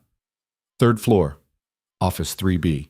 Daniel took the elevator up, mind already running through scenarios. Victor might cooperate. He might refuse to talk. He might try something violent. Daniel was prepared for all three. The third floor was quieter, fewer people. Office 3B had frosted glass and a solid door. Daniel knocked once and walked in without waiting for an answer. Victor Hale sat behind a modern desk, looking exactly like his old photos, but harder, more weathered. He was in his early 40s, well-built, wearing an expensive suit that didn't quite hide the shoulder holster underneath. Daniel Cross, Victor said. I was wondering when you'd show up. You know who I am? Of course I do. Did my homework the second Richard called asking about a cleanup crew. Former Army, redacted service record, disappeared 4 years ago. Resurfaced as a security guard, then a janitor. That's a hell of a career arc for someone with your skill set. Victor leaned back in his chair. What I don't know is why you're protecting Elena Voss. She hired me. To mop floors? To stay alive. Daniel remained standing. You sent men after her, twice now, plus the bomb at my house. That was sloppy, by the way. Tommy found the trigger before anyone got hurt. Victor's expression didn't change. I don't know what you're talking about. Yes, you do. Richard Voss is your client. He wants his ex-wife gone, and you're making it happen. 3 men in the parking garage, a break-in at her apartment, another team at my house this morning, all connected back to you. You have proof of this? Enough to make your life very difficult. Daniel pulled out his phone and tossed it onto the desk. That's a copy of the phone records. Your number, your company, linked to men with violent criminal records. The police are going to get that information in about 2 hours unless you give me a reason not to send it. Victor looked at the phone, then back at Daniel. That's extortion. That's survival. You came after my daughter. That's not business. That's personal. So now you get a choice. You can tell me everything about your arrangement with Richard Voss, or you can explain to federal investigators why your company keeps hiring men who end up arrested for kidnapping and attempted murder.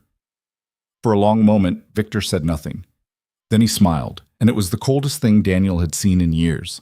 You think you're the first operator to walk into my office and make threats? I've handled people a lot more dangerous than you, Cross. Whatever you were, you're not anymore. You're a janitor playing bodyguard, and way over your head. Maybe, Daniel said. But I'm the janitor who stopped your team cold. Twice. And I'm the one who's about to burn your operation to the ground unless you cooperate. Victor stood slowly.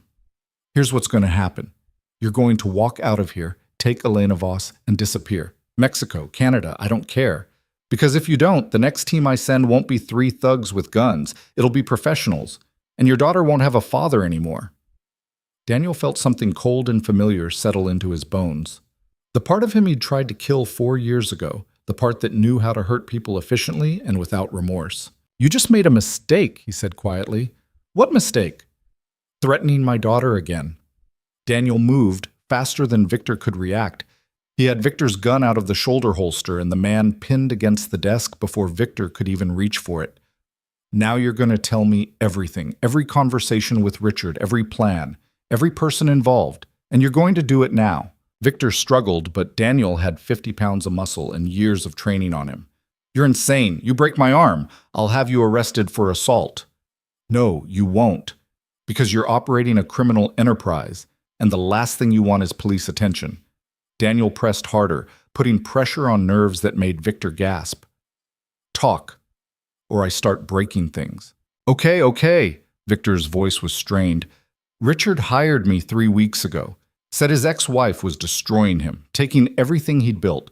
Wanted her gone, made to look like an accident or a kidnapping. Offered $5 million up front, 10 more when the job was done. And you accepted. It's what I do. Remove problems for people who can pay. Daniel felt disgust crawl through him. She's a person, not a problem. She's a target. That's all that matters in my business. Victor's breath came in short gasps. But the parking garage didn't work. You interfered. Richard's pissed, wants it done fast now. Doesn't care about clean anymore. What's the next move?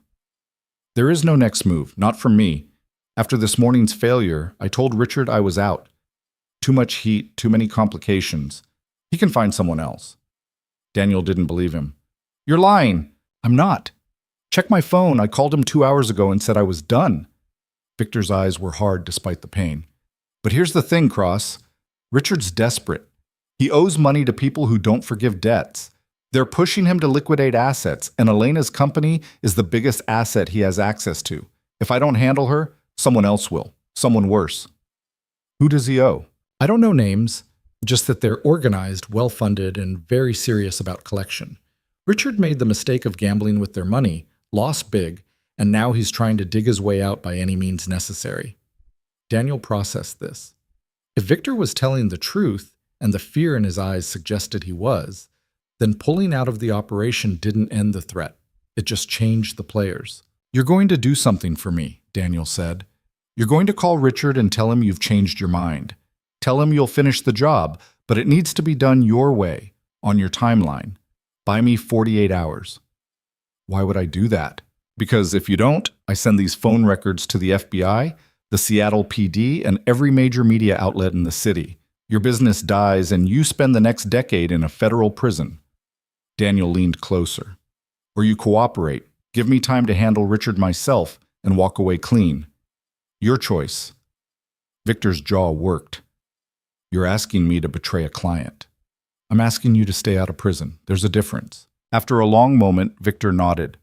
Fine, 2 days. But after that, I don't care what happens. I'm out. Daniel released him and stepped back, keeping the gun. Make the call. Now. Speakerphone. Victor pulled out his cell with shaking hands and dialed. Richard answered on the third ring. Victor, tell me you have good news. I'm back in, Victor said, voice steady despite the sweat on his forehead. This morning was a setback, but I've got a new approach. Give me 48 hours. I'll handle Elena Voss, make it look clean. 48 hours? Richard's voice was tight with stress. I don't have 48 hours. My creditors want resolution now. Then they can wait 2 more days or find someone else to do the job poorly. Your choice. Silence. Then, fine. 2 days. But Victor, if this falls through again, we're both dead. You understand that? Perfectly. Victor hung up and looked at Daniel. Happy? Ecstatic. Daniel ejected the magazine from Victor's gun and pocketed it, then handed the weapon back empty. Now stay out of my way. If I see you or any of your people near Elena or my daughter, the deal's off and you go down hard. He walked out without waiting for a response, adrenaline singing through his veins. He had 2 days. 2 days to find Richard Voss, confirm his involvement, and end this before whoever Richard owed money to sent someone worse than Victor. Daniel got to his car and sat for a moment, letting the shakes come. He'd crossed a line in that office, threatened a man with violence, used skills he'd promised himself he'd never use again. But Lily was safe for now. Elena was safe, and that was all that mattered. His phone buzzed, a text from Elena. How did it go? Daniel typed back. Got what I needed. On my way back. Another message appeared. Thank you for doing this. Daniel stared at the words, then put the phone away without responding. Thanks wasn't what he needed. What he needed was to finish this, get Lily back to normal life, and figure out how to live with himself after breaking every promise he'd made to Sarah's memory. But that was a problem for later. Right now, he had work to do. Daniel drove back to the Bellevue condo with his mind racing through contingencies. 48 hours wasn't much time, but it was enough if he moved fast. He'd need to locate Richard Voss, confirm the debt and the creditors, figure out who else might be in play, and he'd need to do it without tipping off anyone that Victor had flipped. His phone rang as he merged onto 520. Tommy's number. Tell me something good, Daniel answered. Wish I could. The guy who got away this morning. We got an ID from one of his buddies who decided talking was better than a decade in Walla Walla. Name's Marcus Webb, former Marine, dishonorably discharged, works freelance security. Guess who employed him 6 months ago? Victor Hale's company. Bingo. But here's the fun part. Webb's phone records show calls to a number registered to a shell company in the Caymans. That company is owned by another shell company in Delaware, which is owned by a holding group with ties to the Konstantin Bratva. Daniel's hands tightened on the wheel. The Konstantin Bratva. Russian organized crime, operating out of Vancouver and Seattle, specializing in money laundering, extortion, and collection on high-value debts. You're telling me Richard Voss borrowed money from the Russian mob? Looks that way, and from what my guy in organized crime says, the Bratva doesn't do payment plans. You borrow, you pay back double within 6 months, or they take collateral, usually painful collateral. Daniel processed this. If Richard owed the Bratva, then Victor pulling out of the contract wouldn't matter. They'd just send their own people to collect. And those people wouldn't care about making it look like an accident. How much does he owe? Daniel asked. Estimated 40 million, based on the pattern of transactions my guy could track. Richard took out 20, probably thought he could flip it in the stock market or some business venture. Lost it all. Now he owes 40 and has no way to pay. Except by taking control of Voss Industries, which is worth 3 billion on paper. Liquidate it or sell it off, he could pay the debt and still walk away with enough to disappear. Problem is, he's not on the board anymore, has no legal access to company assets. Unless Elena's dead and he's named in her will. Is he? Daniel pulled into the condo garage. I'm about to find out. Stay on this. I need to know who the Bratva's sending and when. You planning something stupid? I'm planning to keep my daughter safe. Whether that's stupid depends on your perspective. Tommy was quiet for a moment. Cross, you know I've got your back. But the Bratva isn't like the militias we used to deal with. These guys are organized, well-funded, and they don't leave loose ends. You go up against them, you'd better be ready to go all the way. I'm aware. Are you? Because 4 years ago you walked away from all this specifically to avoid situations like this. Now you're diving in head first, and I'm worried you're forgetting what it costs. Daniel thought of Lily, 8 years old, and asking if he was coming back. I haven't forgotten. That's why I'm doing this. He hung up and took the elevator to the 6th floor. The security team Daniel had hired was in position, one in the lobby, one on the floor, 2 outside the condo door. All of them gave him subtle nods as he passed. Ex-military, all of them, people who understood the job. Daniel unlocked the door and stepped inside. Elena was on the couch with Lily, both of them focused on a tablet showing what looked like a virtual art program. Lily had drawn something that might have been a dragon or possibly a very ambitious dog.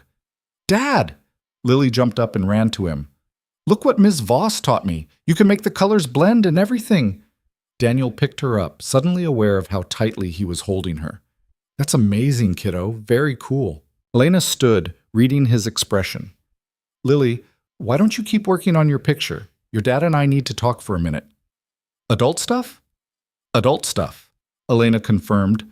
Lily rolled her eyes dramatically, but went back to the tablet. Daniel followed Elena into the kitchen, out of earshot. How bad? Elena asked quietly. Worse than we thought. Richard owes 40 million to the Russian mob. They're the ones pushing for resolution, and Victor Hale was just the middleman. Now that he's out, they'll send their own people. Elena's face went pale. The Bratva. You know about them? I know enough. One of my board members had a problem with them 5 years ago. They were trying to muscle into his shipping contracts.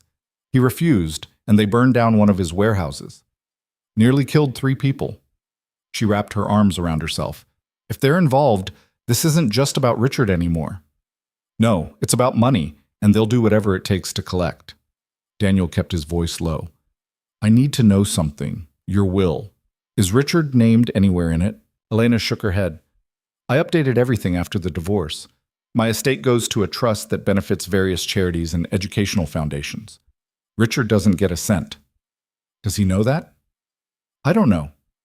My attorney handled the paperwork quietly, but if Richard has people digging into my affairs, she trailed off. If he thinks killing me will get him access to the company, he's wrong.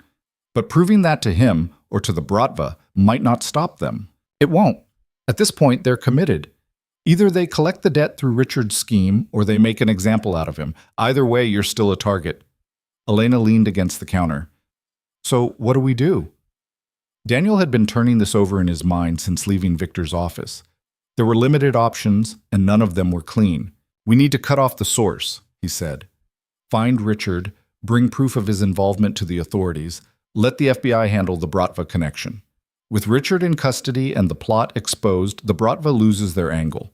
They'll probably still collect from Richard some other way, but you'll be out of the equation. And if Richard runs before we can find him? Then we move to plan B, which is, Daniel met her eyes. I handle it myself. Elena understood what he meant. He could see it in the way her expression shifted, the calculation happening behind her eyes. She was smart enough to know that handle it meant something permanent and violent. I don't want you to kill anyone because of me, she said. It's not because of you. It's because someone threatened my daughter with a bomb, and I'm not letting that stand. Daniel's voice was hard. But I'd rather do this the legal way. So let's focus on finding Richard and building a case the FBI can use.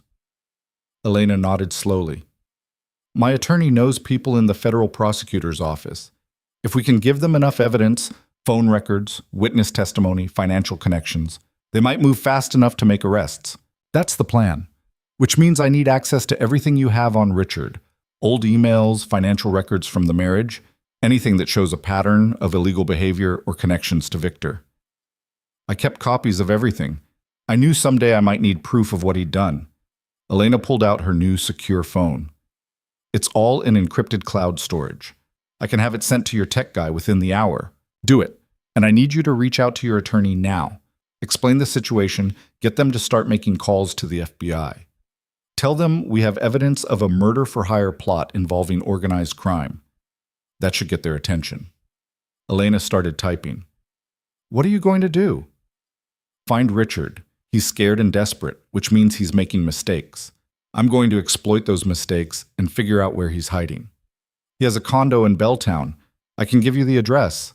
He won't be there. Too obvious, but I'll check it anyway, see if he left anything useful behind. Daniel glanced back at Lily, who was still absorbed in her drawing. In the meantime, you and Lily stay here. Don't go anywhere, don't contact anyone I haven't cleared, and if anything feels wrong, you call me immediately. Daniel? Elena's voice stopped him as he turned to leave. Thank you for everything you're doing. I know this isn't what you signed up for.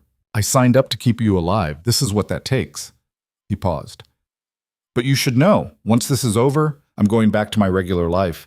Lily needs a father who comes home at night, not someone who's constantly looking over his shoulder. This job, this world, it's temporary. Something flickered across Elena's face. Disappointment, maybe, or understanding. I get it. When it's done, we'll figure out a reasonable severance and you can... I don't want severance. I want my daughter to be safe. That's the only payment that matters. Elena nodded. Then let's make sure she is. Daniel spent the next 3 hours tracking Richard Voss's movements. The Belltown condo was empty, cleared out in a hurry based on the open drawers and missing electronics. Daniel found a burner phone in the trash with one number in the call log, Victor Hales. Nothing else useful. Richard's credit card showed activity at a hotel in Tacoma 2 days ago, then nothing. Either he'd switched to cash or he was using cards in someone else's name. Daniel put out feelers through his contacts, asking about sightings, unusual financial activity, anything that might indicate where a desperate man with mob debts would hide. By 6 p.m., he had a lead. One of Tommy's informants reported seeing someone matching Richard's description at a marina in Gig Harbor, talking to a boat owner about long-term slip rental. The boat owner had turned him down, said the guy seemed sketchy, kept looking over his shoulder. Daniel drove to Gig Harbor, an hour south of Seattle. The marina was small, mostly sailboats and fishing vessels, the kind of place where people minded their own business. He showed Richard's photo to the harbor master, who confirmed the sighting.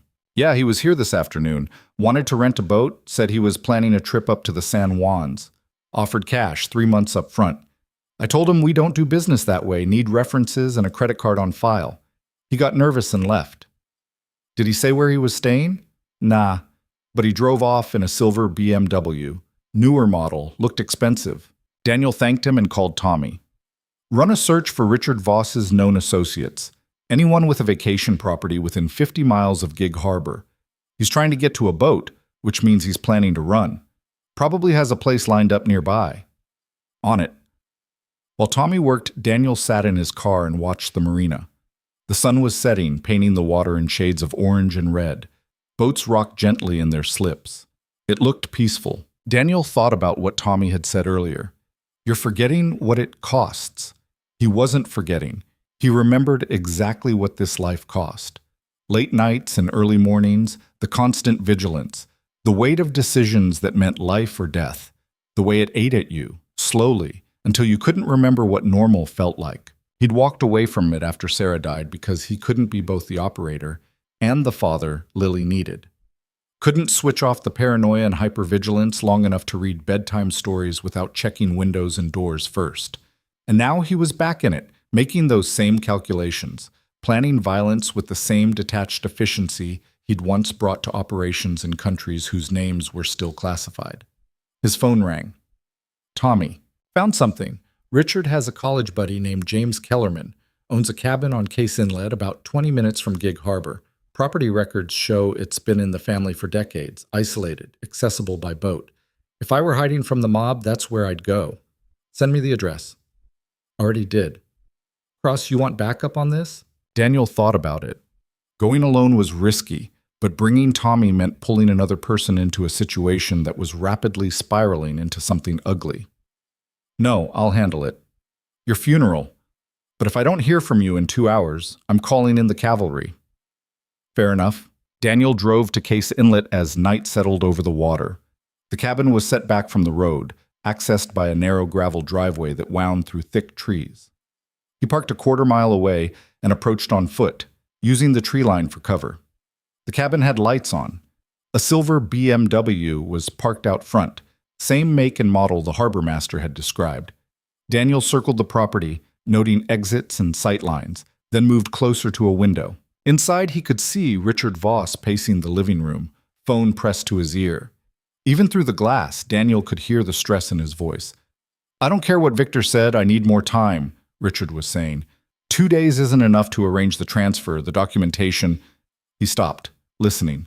No, please, just give me a week. 1 week, and I'll have everything liquidated, I swear. Daniel couldn't hear the response, but Richard's face went gray. I understand. Yes.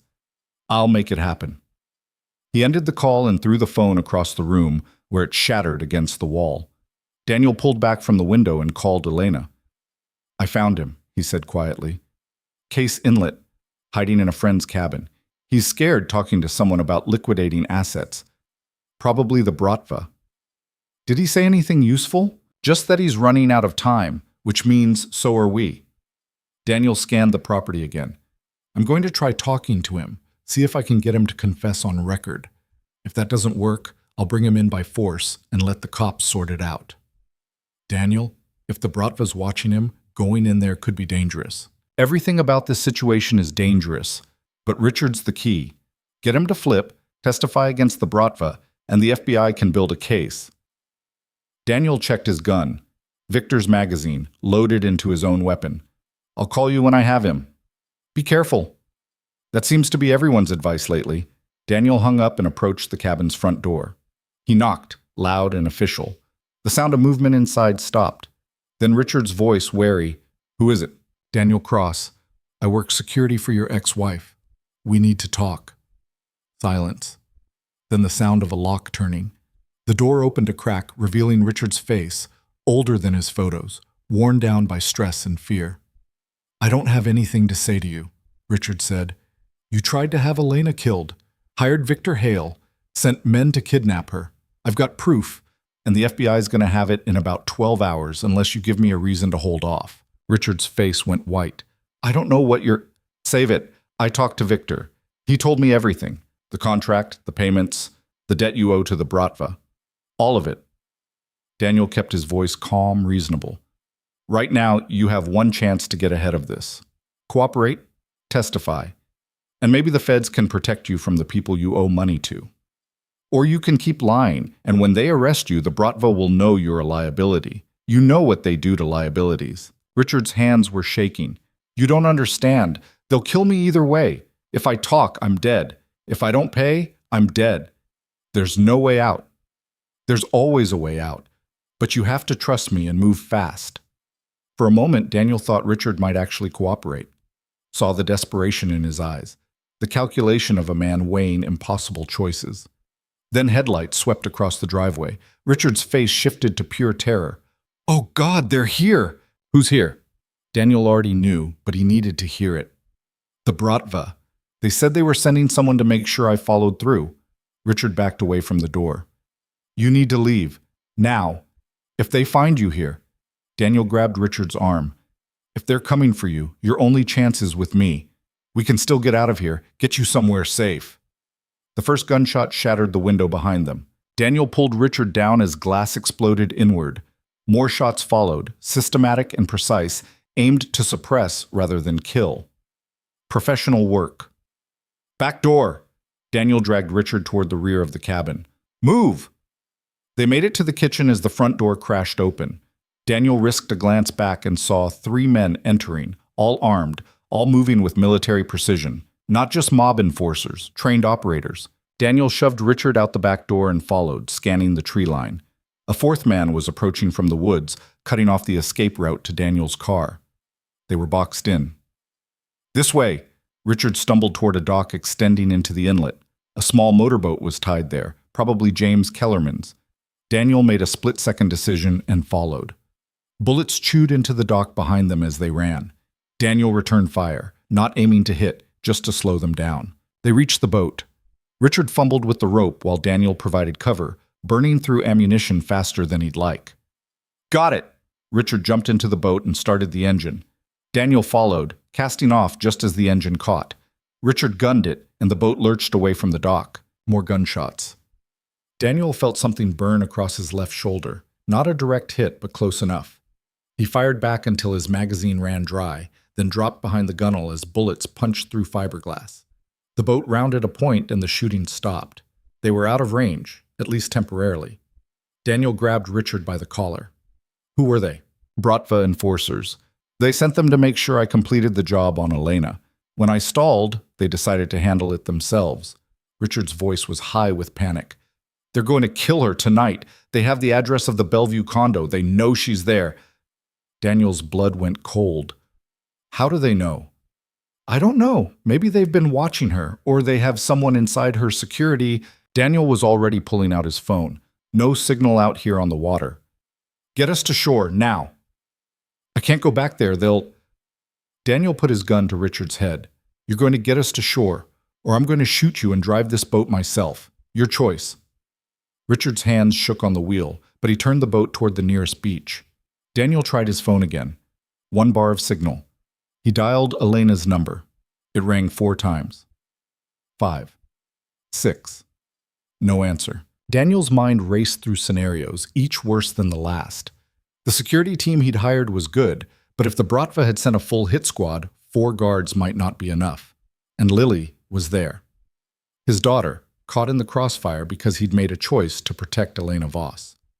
The boat hit the beach hard, grinding into the sand.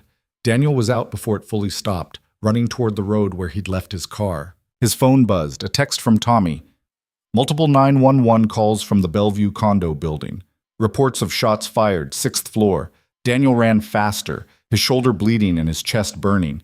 He'd promised Lily he'd always come back. He just hoped he wasn't too late. The drive from Gig Harbor to Bellevue should have taken an hour. Daniel made it in 38 minutes, pushing his Honda past limits it wasn't designed for, running red lights and weaving through traffic with the single-minded focus of a man who had everything to lose. Richard sat in the passenger seat, white-knuckled and silent. Daniel had zip-tied his hands and threatened him with enough violence that cooperation seemed preferable to resistance. "If my daughter dies because of you," Daniel said quietly, "the Bratva won't get a chance to kill you. I will. And I'll take my time doing it." Richard said nothing. He looked like he might throw up. Daniel's phone rang. "Tommy." "Talk to me," Daniel said, voice tight. Security team engaged with 4 hostiles on the 6th floor. 2 guards down, 2 still fighting. Police are 5 minutes out, but the hostiles breached the condo. "I don't know if— is my daughter alive?" "I don't have confirmation. The last communication from the team was 90 seconds ago, said they'd fallen back to the master bedroom with both packages." After that, radio silence. Packages. Security speak for Elena and Lily. Daniel pressed the accelerator harder. The engine screamed in protest. "I'm 3 minutes out.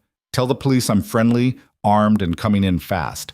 I don't want to get shot by SWAT." "Already coordinated. They know you're coming." Tommy's voice softened. "Cross, be smart about this.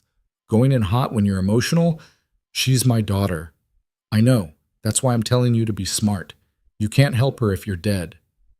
Daniel ended the call and took the exit to Bellevue, doing 70. The condo building was visible now, police lights already painting the night red and blue. He pulled into the garage, ignoring the cops shouting at him to stop. Badged himself with credentials Tommy must have called in, showed his weapon, and took the stairs 3 at a time. The 6th floor was a war zone. Bullet holes in the walls, blood on the carpet, shell casings everywhere. 2 of his security team were down, one clearly dead, the other being worked on by paramedics. The other 2 guards were still standing, weapons drawn, covering the hallway. "Status?" Daniel barked. 3 hostiles down, 1 escaped through the stairwell. Both packages are secure in the master bedroom, but we can't get the door open. They barricaded from inside. Daniel pushed past them and hammered on the door. "Elena, it's Daniel. Open up." No response.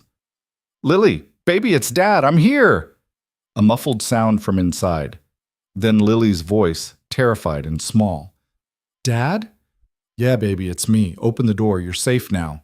The sound of furniture moving.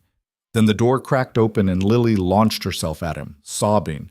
Daniel caught her, held her tight, checking for injuries. No blood, no visible wounds. "You okay?" he asked, voice breaking. "I was so scared. The bad men came and there was shooting and Ms. Voss made me hide in the bathroom and—" "Shh.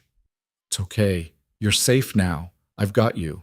Elena emerged from his bedroom, holding one of the guards' backup weapons. Her hands were steady, but her eyes were wild. They came through the windows, rappelled down from the roof.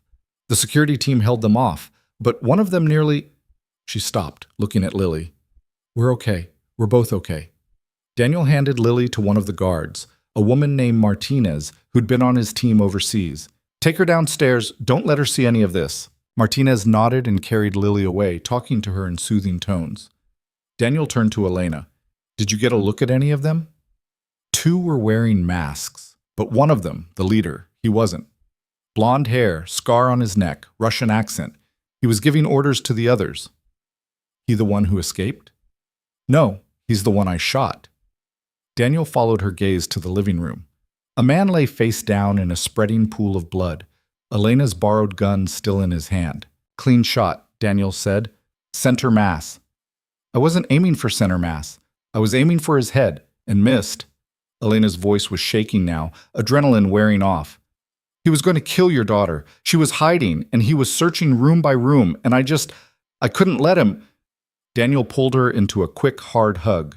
"You did good. Lily's alive because of you." Elena sagged against him for just a moment, then pulled herself together. "What about Richard?" "In my car, zip-tied and waiting for the police." Daniel stepped back. "This is over. The Bratva made their move and failed. Richard's going to testify to save his own skin, and the FBI will have everything they need to dismantle the whole operation." "You think it's really over?" Daniel looked at the dead enforcer, at the bullet holes in the walls, at the blood on the carpet where good men had died protecting people they barely knew. "Yeah," he said, "it's over." But even as he said it, Daniel's instincts were screaming that something was wrong. The attack had been too aggressive, too public. The Bratva didn't operate this way, didn't draw this much attention unless they were making a point, which meant either they were desperate or this was about more than just collecting a debt. His phone buzzed. A text from an unknown number. "You have something that belongs to us. We want it back." Daniel stared at the message, ice forming in his gut. A second message appeared. "The girl for Cross. Midnight. We'll send location." Daniel's hands went numb. They didn't mean Lily. They meant him. The Bratva wanted Daniel Cross, and they'd just made it clear they'd take his daughter to get him. He looked up at Elena, at the chaos around them, at the police flooding into the hallway. The attack tonight hadn't been about killing Elena or collecting Richard's debt. It had been a distraction, and while Daniel had been here, someone had been moving on his real vulnerability. Daniel ran for the stairs, phone already dialing Tommy. "Check on my house, right now. Tell me Lily's still with Martinez." "She is. I can see them on the security feed from—" "Wait. Cross, there's a vehicle approaching your street. Black SUV, no plates. Get Lily out of there." "On it." Daniel hit the ground floor at a full sprint, burst through the lobby doors just as Martinez's car pulled up. She had Lily in the back seat, confused but safe. "Drive," Daniel ordered, jumping in. "Anywhere but here." Martinez didn't ask questions, just gunned the engine. Daniel pulled Lily close, his mind already working through options. The Bratva had made their play. They'd failed to kill Elena, failed to collect their debt through Richard. Now they wanted payment in blood. And they wanted Daniel to deliver himself, or they'd take everything he loved. He looked down at Lily, at her frightened eyes, and made a decision. He'd walked away from violence 4 years ago to be her father. Now he'd have to become what he was before to keep her alive. The hunter, the operator, the ghost. Daniel Cross was done running. Martinez drove them to a safe house Tommy had arranged, a rental property in Renton, unremarkable and forgettable, the kind of place where neighbors didn't ask questions. Daniel carried Lily inside, her arms wrapped tight around his neck, her face buried against his shoulder. Elena followed, still carrying the borrowed weapon. Her hands had finally started shaking. "Put Lily in the back bedroom," Tommy said. He was already there, equipment spread across the dining table, laptops, phones, surveillance gear. "I've got the place secured. No one knows we're here." Daniel set Lily down on the bed. She wouldn't let go of his hand. "Dad, what's happening?" Her voice was so small. "Why are the bad people after us?" Daniel knelt beside the bed, trying to find words that wouldn't terrify her more than she already was. "Remember how I told you I used to have a different job? Before I was a janitor?" Lily nodded. "Well, some people from that old job, they want me to do something for them, something I don't want to do, and they're trying to scare me into doing it." "By hurting me?" The directness of it hit Daniel like a punch. 8 years old and already understanding how the world worked, how people used the ones you loved as weapons. "They're not going to hurt you," Daniel said. "I promise. But I need you to stay here with Tommy and Ms. Voss while I go take care of this, okay?" "No." Lily's grip on his hand tightened. "Don't go. Please don't go." "I have to, baby. It's the only way to keep you safe." "But what if you don't come back?" Tears spilled down her cheeks. "What if you die like Mom did?" Daniel felt something crack inside his chest. He pulled Lily close, breathing in the smell of her shampoo, committing it to memory. "Your mom got sick," he said quietly. "That was something I couldn't fight, couldn't fix. But this I can fix. And I will come back. I swear to you, Lily, I will always come back. You promise?" "I promise." It was a lie. Daniel knew it was a lie. The Bratva wanted him dead, and walking into their trap meant accepting that he might not walk out. But Lily needed to hear it, needed to believe her father was invincible. So he lied, and held her until she finally fell asleep, exhausted by fear and adrenaline. When he came back to the dining room, Elena was sitting at the table, staring at nothing. Tommy had pulled up surveillance feeds from multiple cameras around the city. "The location came through," Tommy said, showing Daniel his phone. "Abandoned warehouse in Georgetown. Classic setup. One way in, multiple positions for snipers. Zero cover." "How many are we looking at?" "Unknown. But based on the attack pattern tonight, I'd estimate at least 6 operators, maybe more. All trained, all armed, all very serious about killing you." Daniel studied the warehouse layout on Tommy's laptop. "What about police presence? FBI?" "I reached out to my contact in organized crime. They want to move on this, but they need time to get a team in place, coordinate with SWAT. Earliest they can be ready is 0400. The meet's at midnight, 4 hours before the FBI shows up." Daniel sat down, mind working through scenarios. They're not stupid. They'll have counter-surveillance, spotters watching for law enforcement. If the FBI tries to set up early, the Bratva will know. "So what's the play?" Tommy asked. Daniel looked at Elena. She'd been quiet since they arrived, processing everything that had happened. "The play is I go in alone, keep them talking until the FBI can get into position." "That's suicide," Elena said flatly. "You walk in there alone, they'll kill you immediately. Not if they think I'm cooperating. Not if I give them something they want." "Like what?" Daniel pulled out his phone and opened the photo he'd taken of Richard's financial records. "Like proof that Richard Voss embezzled Bratva money and hid it in offshore accounts. Information they can use to recover their $40 million without having to liquidate your company." Tommy frowned. "Did Richard actually embezzle their money?" "No. But they don't know that. And if I can convince them there's a way to get paid without killing anyone, they might take it." Daniel looked at Elena. I need you to create false documentation, bank transfers, account numbers, something that looks legitimate enough to buy me time. I can do that, Elena said. But Daniel, even if you buy time, you're still walking into a building full of people who want you dead. How do you plan to survive that? I don't. The words hung in the air. Tommy stood up abruptly. Cross, that's not... I'm not planning to die, Daniel interrupted, but I'm also not planning to fight my way out. This isn't about winning. It's about creating enough chaos and delay that the FBI can move in and end this properly. Legal, clean, with everyone who deserves it going to prison. And if the FBI doesn't get there in time, Daniel met Tommy's eyes.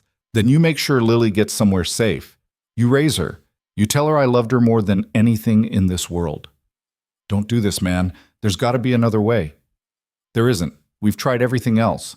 Richard's in custody, but he's only a piece of the puzzle. The Bratva's still out there, still dangerous, still willing to hurt my daughter to get to me. This ends tonight, one way or another. Elena pushed back from the table and walked to the window, arms wrapped around herself. 4 years ago, you walked away from this life to be a father. Now you're walking back into it to die. That's not heroic, Daniel. That's just sad. I'm not trying to be heroic. I'm trying to keep my daughter alive. By sacrificing yourself? What kind of lesson does that teach her? That the people you love are worth dying for but not worth living for? The words hit harder than Daniel expected. He thought about Sarah, about the years he'd missed because he was deployed, because the mission always came first, about coming home to find Lily didn't quite recognize him anymore. This is different, he said. How? How is this different? Elena turned to face him. You're making the same choice you made in the military. You're choosing violence and sacrifice over staying alive for the people who need you. Because if I don't do this, they'll keep coming. They'll take Lily. They'll use her to force my cooperation, and she'll grow up in a world where her father had to become a monster to protect her. At least this way, she remembers me as someone who tried to do the right thing. She'll remember you as someone who left her. Elena's voice cracked, just like her mother did. And she'll spend the rest of her life wondering why neither of her parents fought hard enough to stay. Daniel had no answer for that. Tommy cleared his throat. There might be another option. Risky as hell, but better than walking in there to die. I'm listening, Daniel said. We use Richard. He's the one who owes them money. He's the one who hired Victor in the first place. The Bratva wants payment. We give them Richard, let him take the fall, and we disappear while the FBI cleans up the mess. They'll kill him. Probably. But that's on him. He made his choices. Daniel thought about it. Richard Voss was guilty of attempted murder, of conspiracy, of a dozen other crimes. Handing him over to the people he'd betrayed had a certain poetic justice to it. But it also meant becoming the kind of person who traded lives like currency. The kind of person he'd promised Sarah he wouldn't be anymore. No, Daniel said.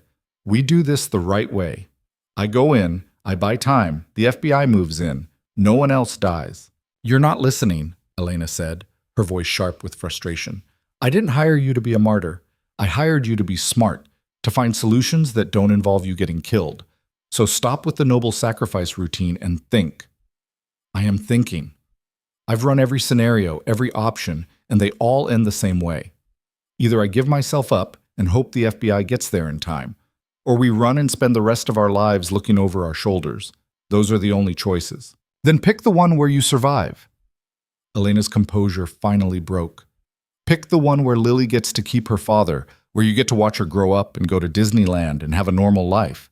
Because that little girl in there, she's already lost one parent. Don't make her lose another because you're too proud to run. The room went silent. Daniel looked at Tommy, who was carefully not making eye contact, looked at Elena, who was crying now, not bothering to hide it. Looked at the closed door of the bedroom where Lily was sleeping. I can't run, he said quietly. I can't spend the rest of my life teaching Lily that when things get hard, you abandon everything you built and start over somewhere else. That's not strength. That's just fear. And walking into certain death is strength? Elena asked. No. But walking into danger to protect the people I love is the only thing I know how to do. Daniel stood up. I'm going to that warehouse. I'm going to stall as long as I can, and if the FBI doesn't get there in time, then at least I went down fighting instead of running. Tommy shook his head. You're the most stubborn son of a bitch I've ever met. I learned from the best. Daniel checked his weapon, made sure he had spare magazines. When the FBI moves in, make sure they know I'm a friendly. Last thing I need is to survive the Bratva and get shot by SWAT. Already coordinated. Tommy pulled up a tactical map on his laptop. I'll be on overwatch from this building, 300 yards out.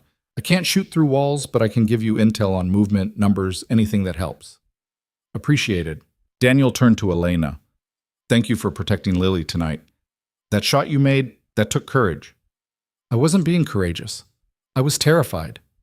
Elena wiped her eyes. But she's just a little girl, and she didn't deserve any of this. Neither did you. We rarely get what we deserve. We just get what we can handle. Daniel headed for the door, then paused. If I don't make it out, there's a letter in my car. For Lily. It explains everything, tells her how much I love her. Make sure she gets it when she's old enough to understand. Daniel, and tell her I'm sorry. For not being there enough, for bringing this into her life, for making promises I might not be able to keep. He left before Elena could respond, before he could change his mind. The drive to Georgetown took 20 minutes. Daniel used the time to center himself, to slip back into the mindset he'd abandoned 4 years ago. The cold clarity, the tactical assessment, the acceptance that death was always a possibility. He'd forgotten how quiet his mind got before an operation.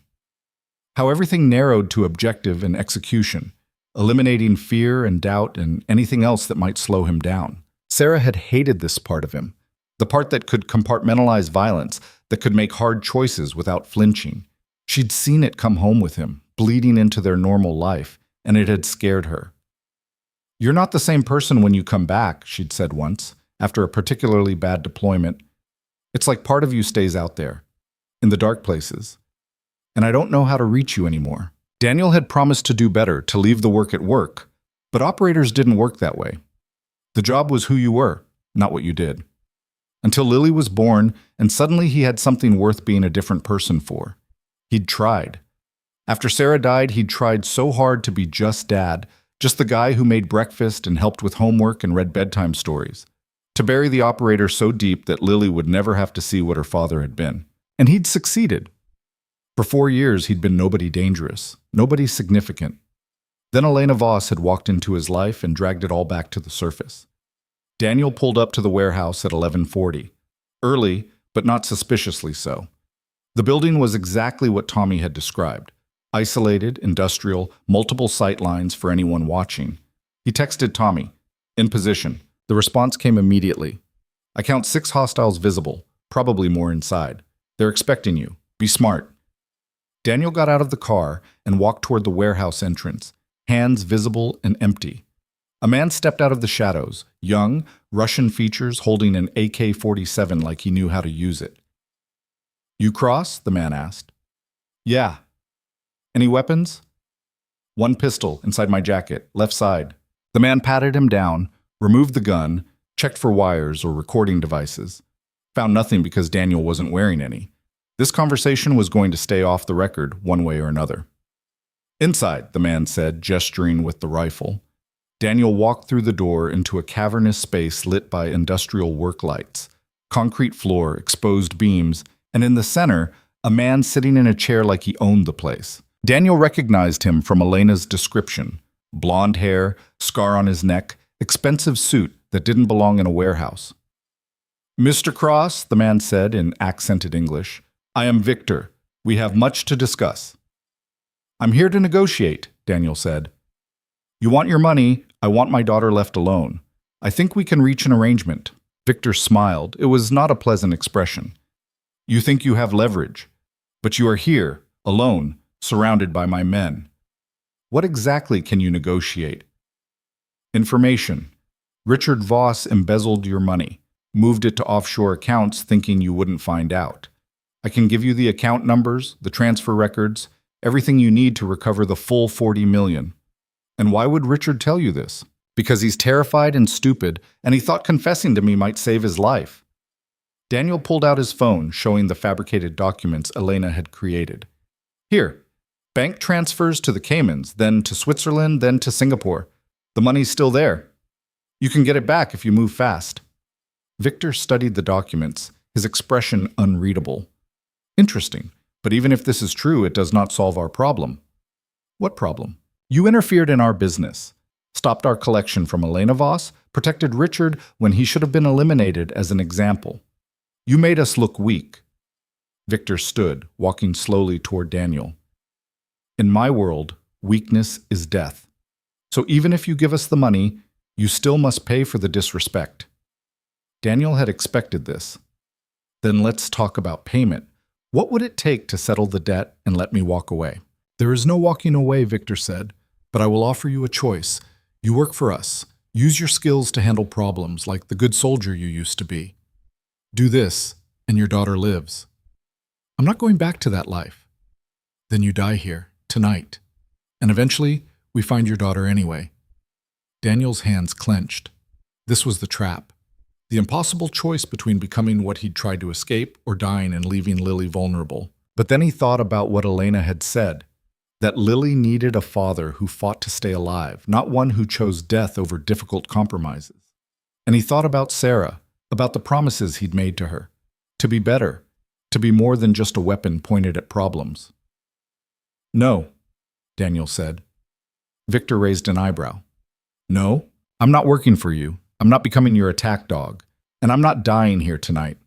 Daniel's voice was steady, certain. Because I'm a father first, and my daughter needs me to come home. So whatever you're planning, whatever endgame you think this has, you're wrong. Bold words from a man surrounded by guns. Not surrounded, covered by Overwatch, with FBI tactical teams moving into position as we speak. Daniel checked his watch. They'll be here in approximately 90 seconds, so here's what's going to happen. You're going to let me walk out of here, you're going to disappear before federal agents arrest everyone in this building, and you're going to forget Elena Voss, Richard Voss, and my family exist. Do that, and we all survive the night. Victor's expression darkened. You're bluffing. Am I? Your spotters outside have already been neutralized by FBI counter-surveillance. The exits are blocked, and in about 60 seconds you're going to hear helicopters. As if on cue, the distant sound of rotors echoed across the warehouse district. Victor's men shifted nervously, looking to their boss for direction. You set us up, Victor said, voice cold. I gave you a way out. You didn't take it. Daniel started backing toward the door. Tell your bosses that Daniel Cross isn't available for hire. Tell them if they come after my family again, I won't bring the FBI next time. I'll handle it myself the old way, and they won't see me coming. Victor pulled a gun from his jacket. You think I'm letting you walk away? Daniel stopped. You think killing me in front of federal agents is a smart play? The warehouse door burst open. FBI agents in tactical gear flooded in, weapons raised, voices shouting commands. FBI, drop your weapons, hands in the air, now! Victor's men hesitated, caught between orders and survival. One of them made the mistake of raising his rifle. The FBI didn't hesitate. Gunfire erupted.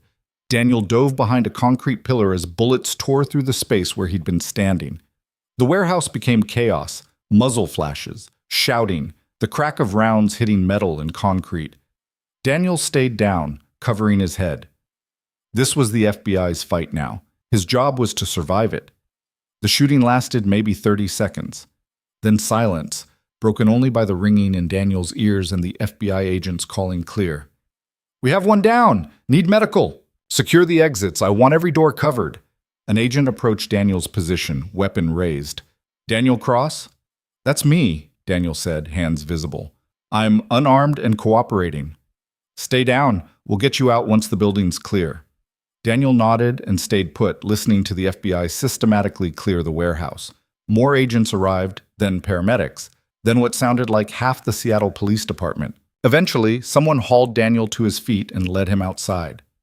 The warehouse was surrounded. FBI vehicles, police cars, ambulances, helicopters overhead painting everything in harsh white light. Tommy was there, talking to what looked like a senior FBI agent. He saw Daniel and nodded once. Message received. Lily was safe. Elena arrived 20 minutes later, having left Lily with Martinez. She pushed through the police cordon and grabbed Daniel's arm. Are you okay? She asked. I'm alive. Daniel's legs felt unsteady. The adrenaline was wearing off, leaving exhaustion in its wake. Victor? Dead. He tried to shoot it out with the FBI. 3 of his men are in custody, 2 more dead. They're calling it a major win against the Bratva's Seattle operations. And Richard? Singing like a canary. He gave them everything: names, bank accounts, recordings of conversations with Victor. The federal prosecutor says it's enough to bring RICO charges against the entire organization. Daniel sat down on the bumper of an ambulance, suddenly unable to stand. It's really over. Yeah, Elena said, sitting next to him. It's really over. They sat in silence, watching the controlled chaos of a major federal operation. EMTs worked on wounded agents. Evidence techs photographed the scene. Somewhere, someone was reading Victor's men their rights. I should go get Lily, Daniel said eventually. She's probably scared. Martinez texted, Lily's asleep. She said to take your time. Elena looked at him. You did good tonight. You made the hard choice and it worked out. I almost got myself killed. But you didn't. You came home. That's what matters. Elena's voice was quiet. Lily told me earlier, while you were gone, that her dad always keeps his promises. She was so sure you'd come back. That kind of faith, that's something you earn. Don't waste it. Daniel thought about Lily's face when he'd left, the way she'd begged him not to go. I don't know how to do this. Be what she needs and still handle situations like tonight. You figure it out, one day at a time. Elena stood, offered him a hand. Come on, let's go get your daughter and take her home. Daniel let Elena pull him to his feet. His shoulder hurt where the bullet had grazed him. His entire body ached from stress and fighting and diving behind concrete pillars. But Lily was safe. Elena was safe. The Bratva was broken. Richard was going to prison, and for the first time in a week, Daniel could breathe without constantly scanning for threats. They drove back to the safe house in Elena's car. Daniel dozed in the passenger seat, too exhausted to stay awake. When they arrived, Lily was sitting at the kitchen table with Martinez, coloring a picture of what might have been a dragon or possibly a very optimistic cat. Dad! She dropped the crayon and ran to him. Daniel caught her, held her tight. Hey, kiddo, sorry it took so long. But you came back. You promised, and you came back. Always. Daniel kissed the top of her head. Always. Martinez gathered her gear and left quietly. Tommy was already gone, having headed back to his own family. It was just Daniel, Lily, and Elena in the safe house, exhaustion settling over all of them. Can we go home now? Lily asked. Tomorrow, Daniel said. Tonight we sleep here. But tomorrow, we go home, and everything goes back to normal. What's normal? Daniel looked at Elena, then back at his daughter. I guess we're figuring that out. 3 weeks later, Daniel stood in Elena's office, the real one, at Voss Industries headquarters. Not a conference room or a safe house or a warehouse full of Russian mobsters. So the FBI finished their investigation, Elena said, sitting behind her massive desk. Richard's looking at 20 years minimum, no possibility of parole. Victor's organization is dismantled. The Bratva's retreating from Seattle entirely. Too much heat. Good, Daniel said. And you're sure about this? About the job? Daniel looked at the contract on the desk. Not security chief, not bodyguard. Director of Corporate Safety and Risk Management. Salary $300,000 a year, normal hours, comprehensive benefits, and a very specific clause that said he could never be asked to carry a weapon or engage in violent action on behalf of the company. I'm sure, he said. You need someone who understands threats, who can assess risk and build systems that prevent problems instead of just reacting to them. That's something I can do without becoming who I used to be. Elena signed the contract and slid it across the desk. Then welcome to Voss Industries, Mr. Cross. When can you start? Monday. Lily's soccer season ends Saturday, and I promised her we'd celebrate with pizza and a movie. Priorities. Elena smiled. I like it. Daniel signed his name and stood to leave, then paused. Thank you. For what you did that night. For protecting Lily when I couldn't. She protected me too, in a way. Reminded me what actually matters. Elena came around the desk. You know, when I hired you, I thought I was buying security. Turns out I got something better. What's that? A reminder that being strong doesn't mean doing everything alone. That asking for help isn't weakness. She extended her hand. So thank you for trusting me enough to let me help. Daniel shook her hand, then surprised himself by pulling her into a brief hug. You did more than help. You saved my daughter's life. That's a debt I can't repay. Then don't try. Just be a good father and live a life she can be proud of. That's payment enough. Daniel left the office feeling lighter than he had in years. The elevator ride down felt like descending from one life into another, leaving behind the violence and fear and constant vigilance. Outside, Seattle was having one of its rare sunny days. Daniel walked to his car, not the old Honda, which had been destroyed by forensic teams looking for evidence, but a newer model Elena had arranged through the company. Not flashy, just reliable. He drove to Lily's school and waited in the pickup line with all the other parents. When she came running out, backpack bouncing, face split in a huge grin, Daniel felt something settle in his chest. This was what mattered, not the operations or the danger or the carefully cultivated skills in violence. Just this, his daughter, happy and safe, climbing into the car and immediately launching into a detailed description of the field trip to the aquarium. And the octopus, Dad, it was so cool. It changed colors, and Mrs. Patterson said they're super smart, maybe smarter than dogs. And can you believe they have 3 hearts? 3! That's pretty amazing, Daniel said, pulling out of the lot. Also, Emma Pritchard said her dad's taking her to Disneyland next month, and I told her we're going too. We are going, right? You promised. Daniel had promised, in a safe house, while his daughter cried and the world felt like it was ending. Yeah, he said, we're going. Memorial Day weekend. Already booked the hotel. Lily whooped and started planning their itinerary, which rides to hit first, what food to try, whether they should get the fancy ears or the regular ones. Daniel listened and drove and felt, for the first time since Sarah died, like maybe he was doing this father thing right. That night, after dinner and homework and the bedtime routine, Daniel sat in Lily's room watching her sleep. Her stuffed rabbit was clutched tight, her breathing steady and peaceful. He thought about the letter he'd written, the one sitting in his car that night, explaining everything to a daughter who might have lost both parents by age 8. Tomorrow, he'd burn that letter. It belonged to a version of the future that didn't happen, a dark timeline they'd managed to avoid. Dad? Lily's voice was sleepy, half-conscious. You okay? Yeah, baby, just making sure you're tucked in. I'm good. She yawned. Love you. Love you too, kiddo. More than anything. Lily drifted back to sleep, and Daniel sat there a while longer, thinking about choices and consequences and the strange paths that led people to where they ended up. He'd been an operator, a weapon, a ghost. He'd walked away from that life to be a father and thought he'd never have to touch it again. Then violence had found him anyway, forced him to choose between the man he'd been and the man he wanted to be. In the end, he'd chosen both. Used the skills of the former to protect what the latter loved most. And somehow, impossibly, it had worked. 6 months after the warehouse, Daniel stood in Elena's new office, bigger, brighter, in a building with security measures he'd personally designed. She was on the phone with Tokyo, negotiating a deal worth hundreds of millions. Daniel reviewed security protocols on his tablet, made notes about vulnerabilities in the server room, scheduled training for the new hires he'd brought on. It was boring work, predictable, safe, nothing like the chaos of his old life. He loved it. Daniel? Elena had finished her call. Got a minute? Sure. He set down the tablet. What's up? I've been thinking about starting a foundation, using company resources to help people rebuild their lives after trauma, victims of violence, refugees, people coming out of bad situations who need a second chance. Daniel raised an eyebrows. That's ambitious. I had a good teacher on second chances. Elena pulled out a folder with preliminary plans. I was hoping you'd help me run it. Part-time, alongside your regular duties.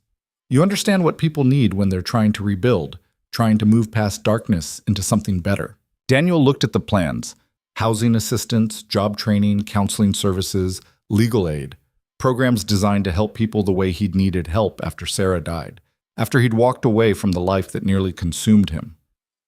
Why are you doing this? He asked. Because I almost died, and it made me realize that having $3 billion means nothing if you're not using it to make things better. And because someone once told me that strength isn't about doing everything alone. Elena looked at him. What do you say? Want to help me build something that actually matters? Daniel thought about Lily, about the world she'd grow up in, about all the other kids out there with parents struggling to escape violence, to find safety, to build normal lives in the aftermath of chaos. Yeah, he said. I'm in. They spent the next hour planning, Elena's business acumen combining with Daniel's understanding of what people actually needed. By the time they finished, they had the skeleton of something real, something that could genuinely help. Daniel left the office as the sun was setting, painting Seattle in shades of gold and orange. He picked up Lily from soccer practice, listened to her excited chatter about the goal she'd almost scored, drove home to the house they'd reclaimed after the FBI finished their investigation. Over dinner, spaghetti that Lily insisted on making herself, which meant sauce everywhere and noodles slightly overcooked, Daniel told her about the foundation. So Ms. Voss and I are going to help people who've been through hard times, he explained. Give them support while they rebuild their lives. Like how you rebuilt our life after Mom died, Lily asked. Yeah, like that. Lily considered this seriously. That's good. Everyone should get to rebuild. Emma Pritchard says some people are just broken forever, but I don't think that's true. It's not true, Daniel said. People are stronger than they think. They just need time and help, and someone who believes in them. Like you believed in me when I was scared about the bad people. Exactly like that. After dinner, Daniel helped Lily with homework, read her the next chapter in the book they were working through together, tucked her into bed. Dad? She said as he was turning off the light. Are you happy? The question surprised him. Yeah, kiddo, I am. Why? You smile more now, and you don't check the windows as much. Lily yawned. I like it when you're happy. Daniel kissed her forehead. Me too, baby. Me too. He went to his own room and pulled out the photo he kept on his nightstand. Sarah, holding newborn Lily, both of them looking at the camera with identical expressions of joy and exhaustion. I think I'm finally figuring it out, Daniel said to the photo, like he sometimes did late at night. How to be what she needs without losing myself. How to live with what I was while becoming something better. The photo didn't answer, of course, but Daniel could almost hear Sarah's voice anyway, telling him he was overthinking it, that the fact he cared this much meant he was already doing okay. He set the photo down and got ready for bed, thinking about tomorrow. About the foundation he'd helped build with Elena, about Lily's soccer game on Saturday, about the quiet, normal life he'd fought so hard to protect. There were no guarantees. The world was still dangerous, still full of people who solved problems with violence, still capable of tearing apart everything you loved in an instant. But Daniel had learned something important through all of this. That running from danger didn't keep you safe. That burying who you were didn't make the past disappear. That the only way forward was to accept all of yourself, the darkness and the light, the operator and the father, and choose every single day which version you'd let guide your actions. He'd been a soldier, a weapon, a ghost in the shadows. Then he'd been a janitor, invisible and forgotten, trying to disappear into normalcy. Now he was something else. A father, yes, always that first, but also someone who understood violence well enough to prevent it, who'd seen darkness and chosen to build light instead. The foundation would help people. The security work would keep Elena and her company safe. And most importantly, Lily would grow up with a father who was present, engaged, and brave enough to choose life over death. Daniel turned off the lamp and lay in the dark, listening to the quiet sounds of his house. The hum of the refrigerator, the distant traffic, the soft rhythm of Lily's breathing from down the hall. This was peace. Hard-won, fragile, precious beyond measure. And Daniel Cross, former ghost operative turned janitor, turned security director, turned father, intended to protect it with everything he had. Not through violence this time. Through simply living well, loving fiercely, and showing his daughter that even people with dark pasts could build bright futures. That broken things could be mended. That promises made in fear could be kept through courage. And that coming home, always coming home, was the greatest victory of all. Outside, Seattle's lights glittered against the darkness. Inside, a father and daughter slept soundly, safe in the knowledge that the monsters had been defeated and tomorrow would bring soccer games, homework, laughter, and the simple joy of being together. It wasn't the ending Daniel had planned 4 years ago when he walked away from his old life. It was better.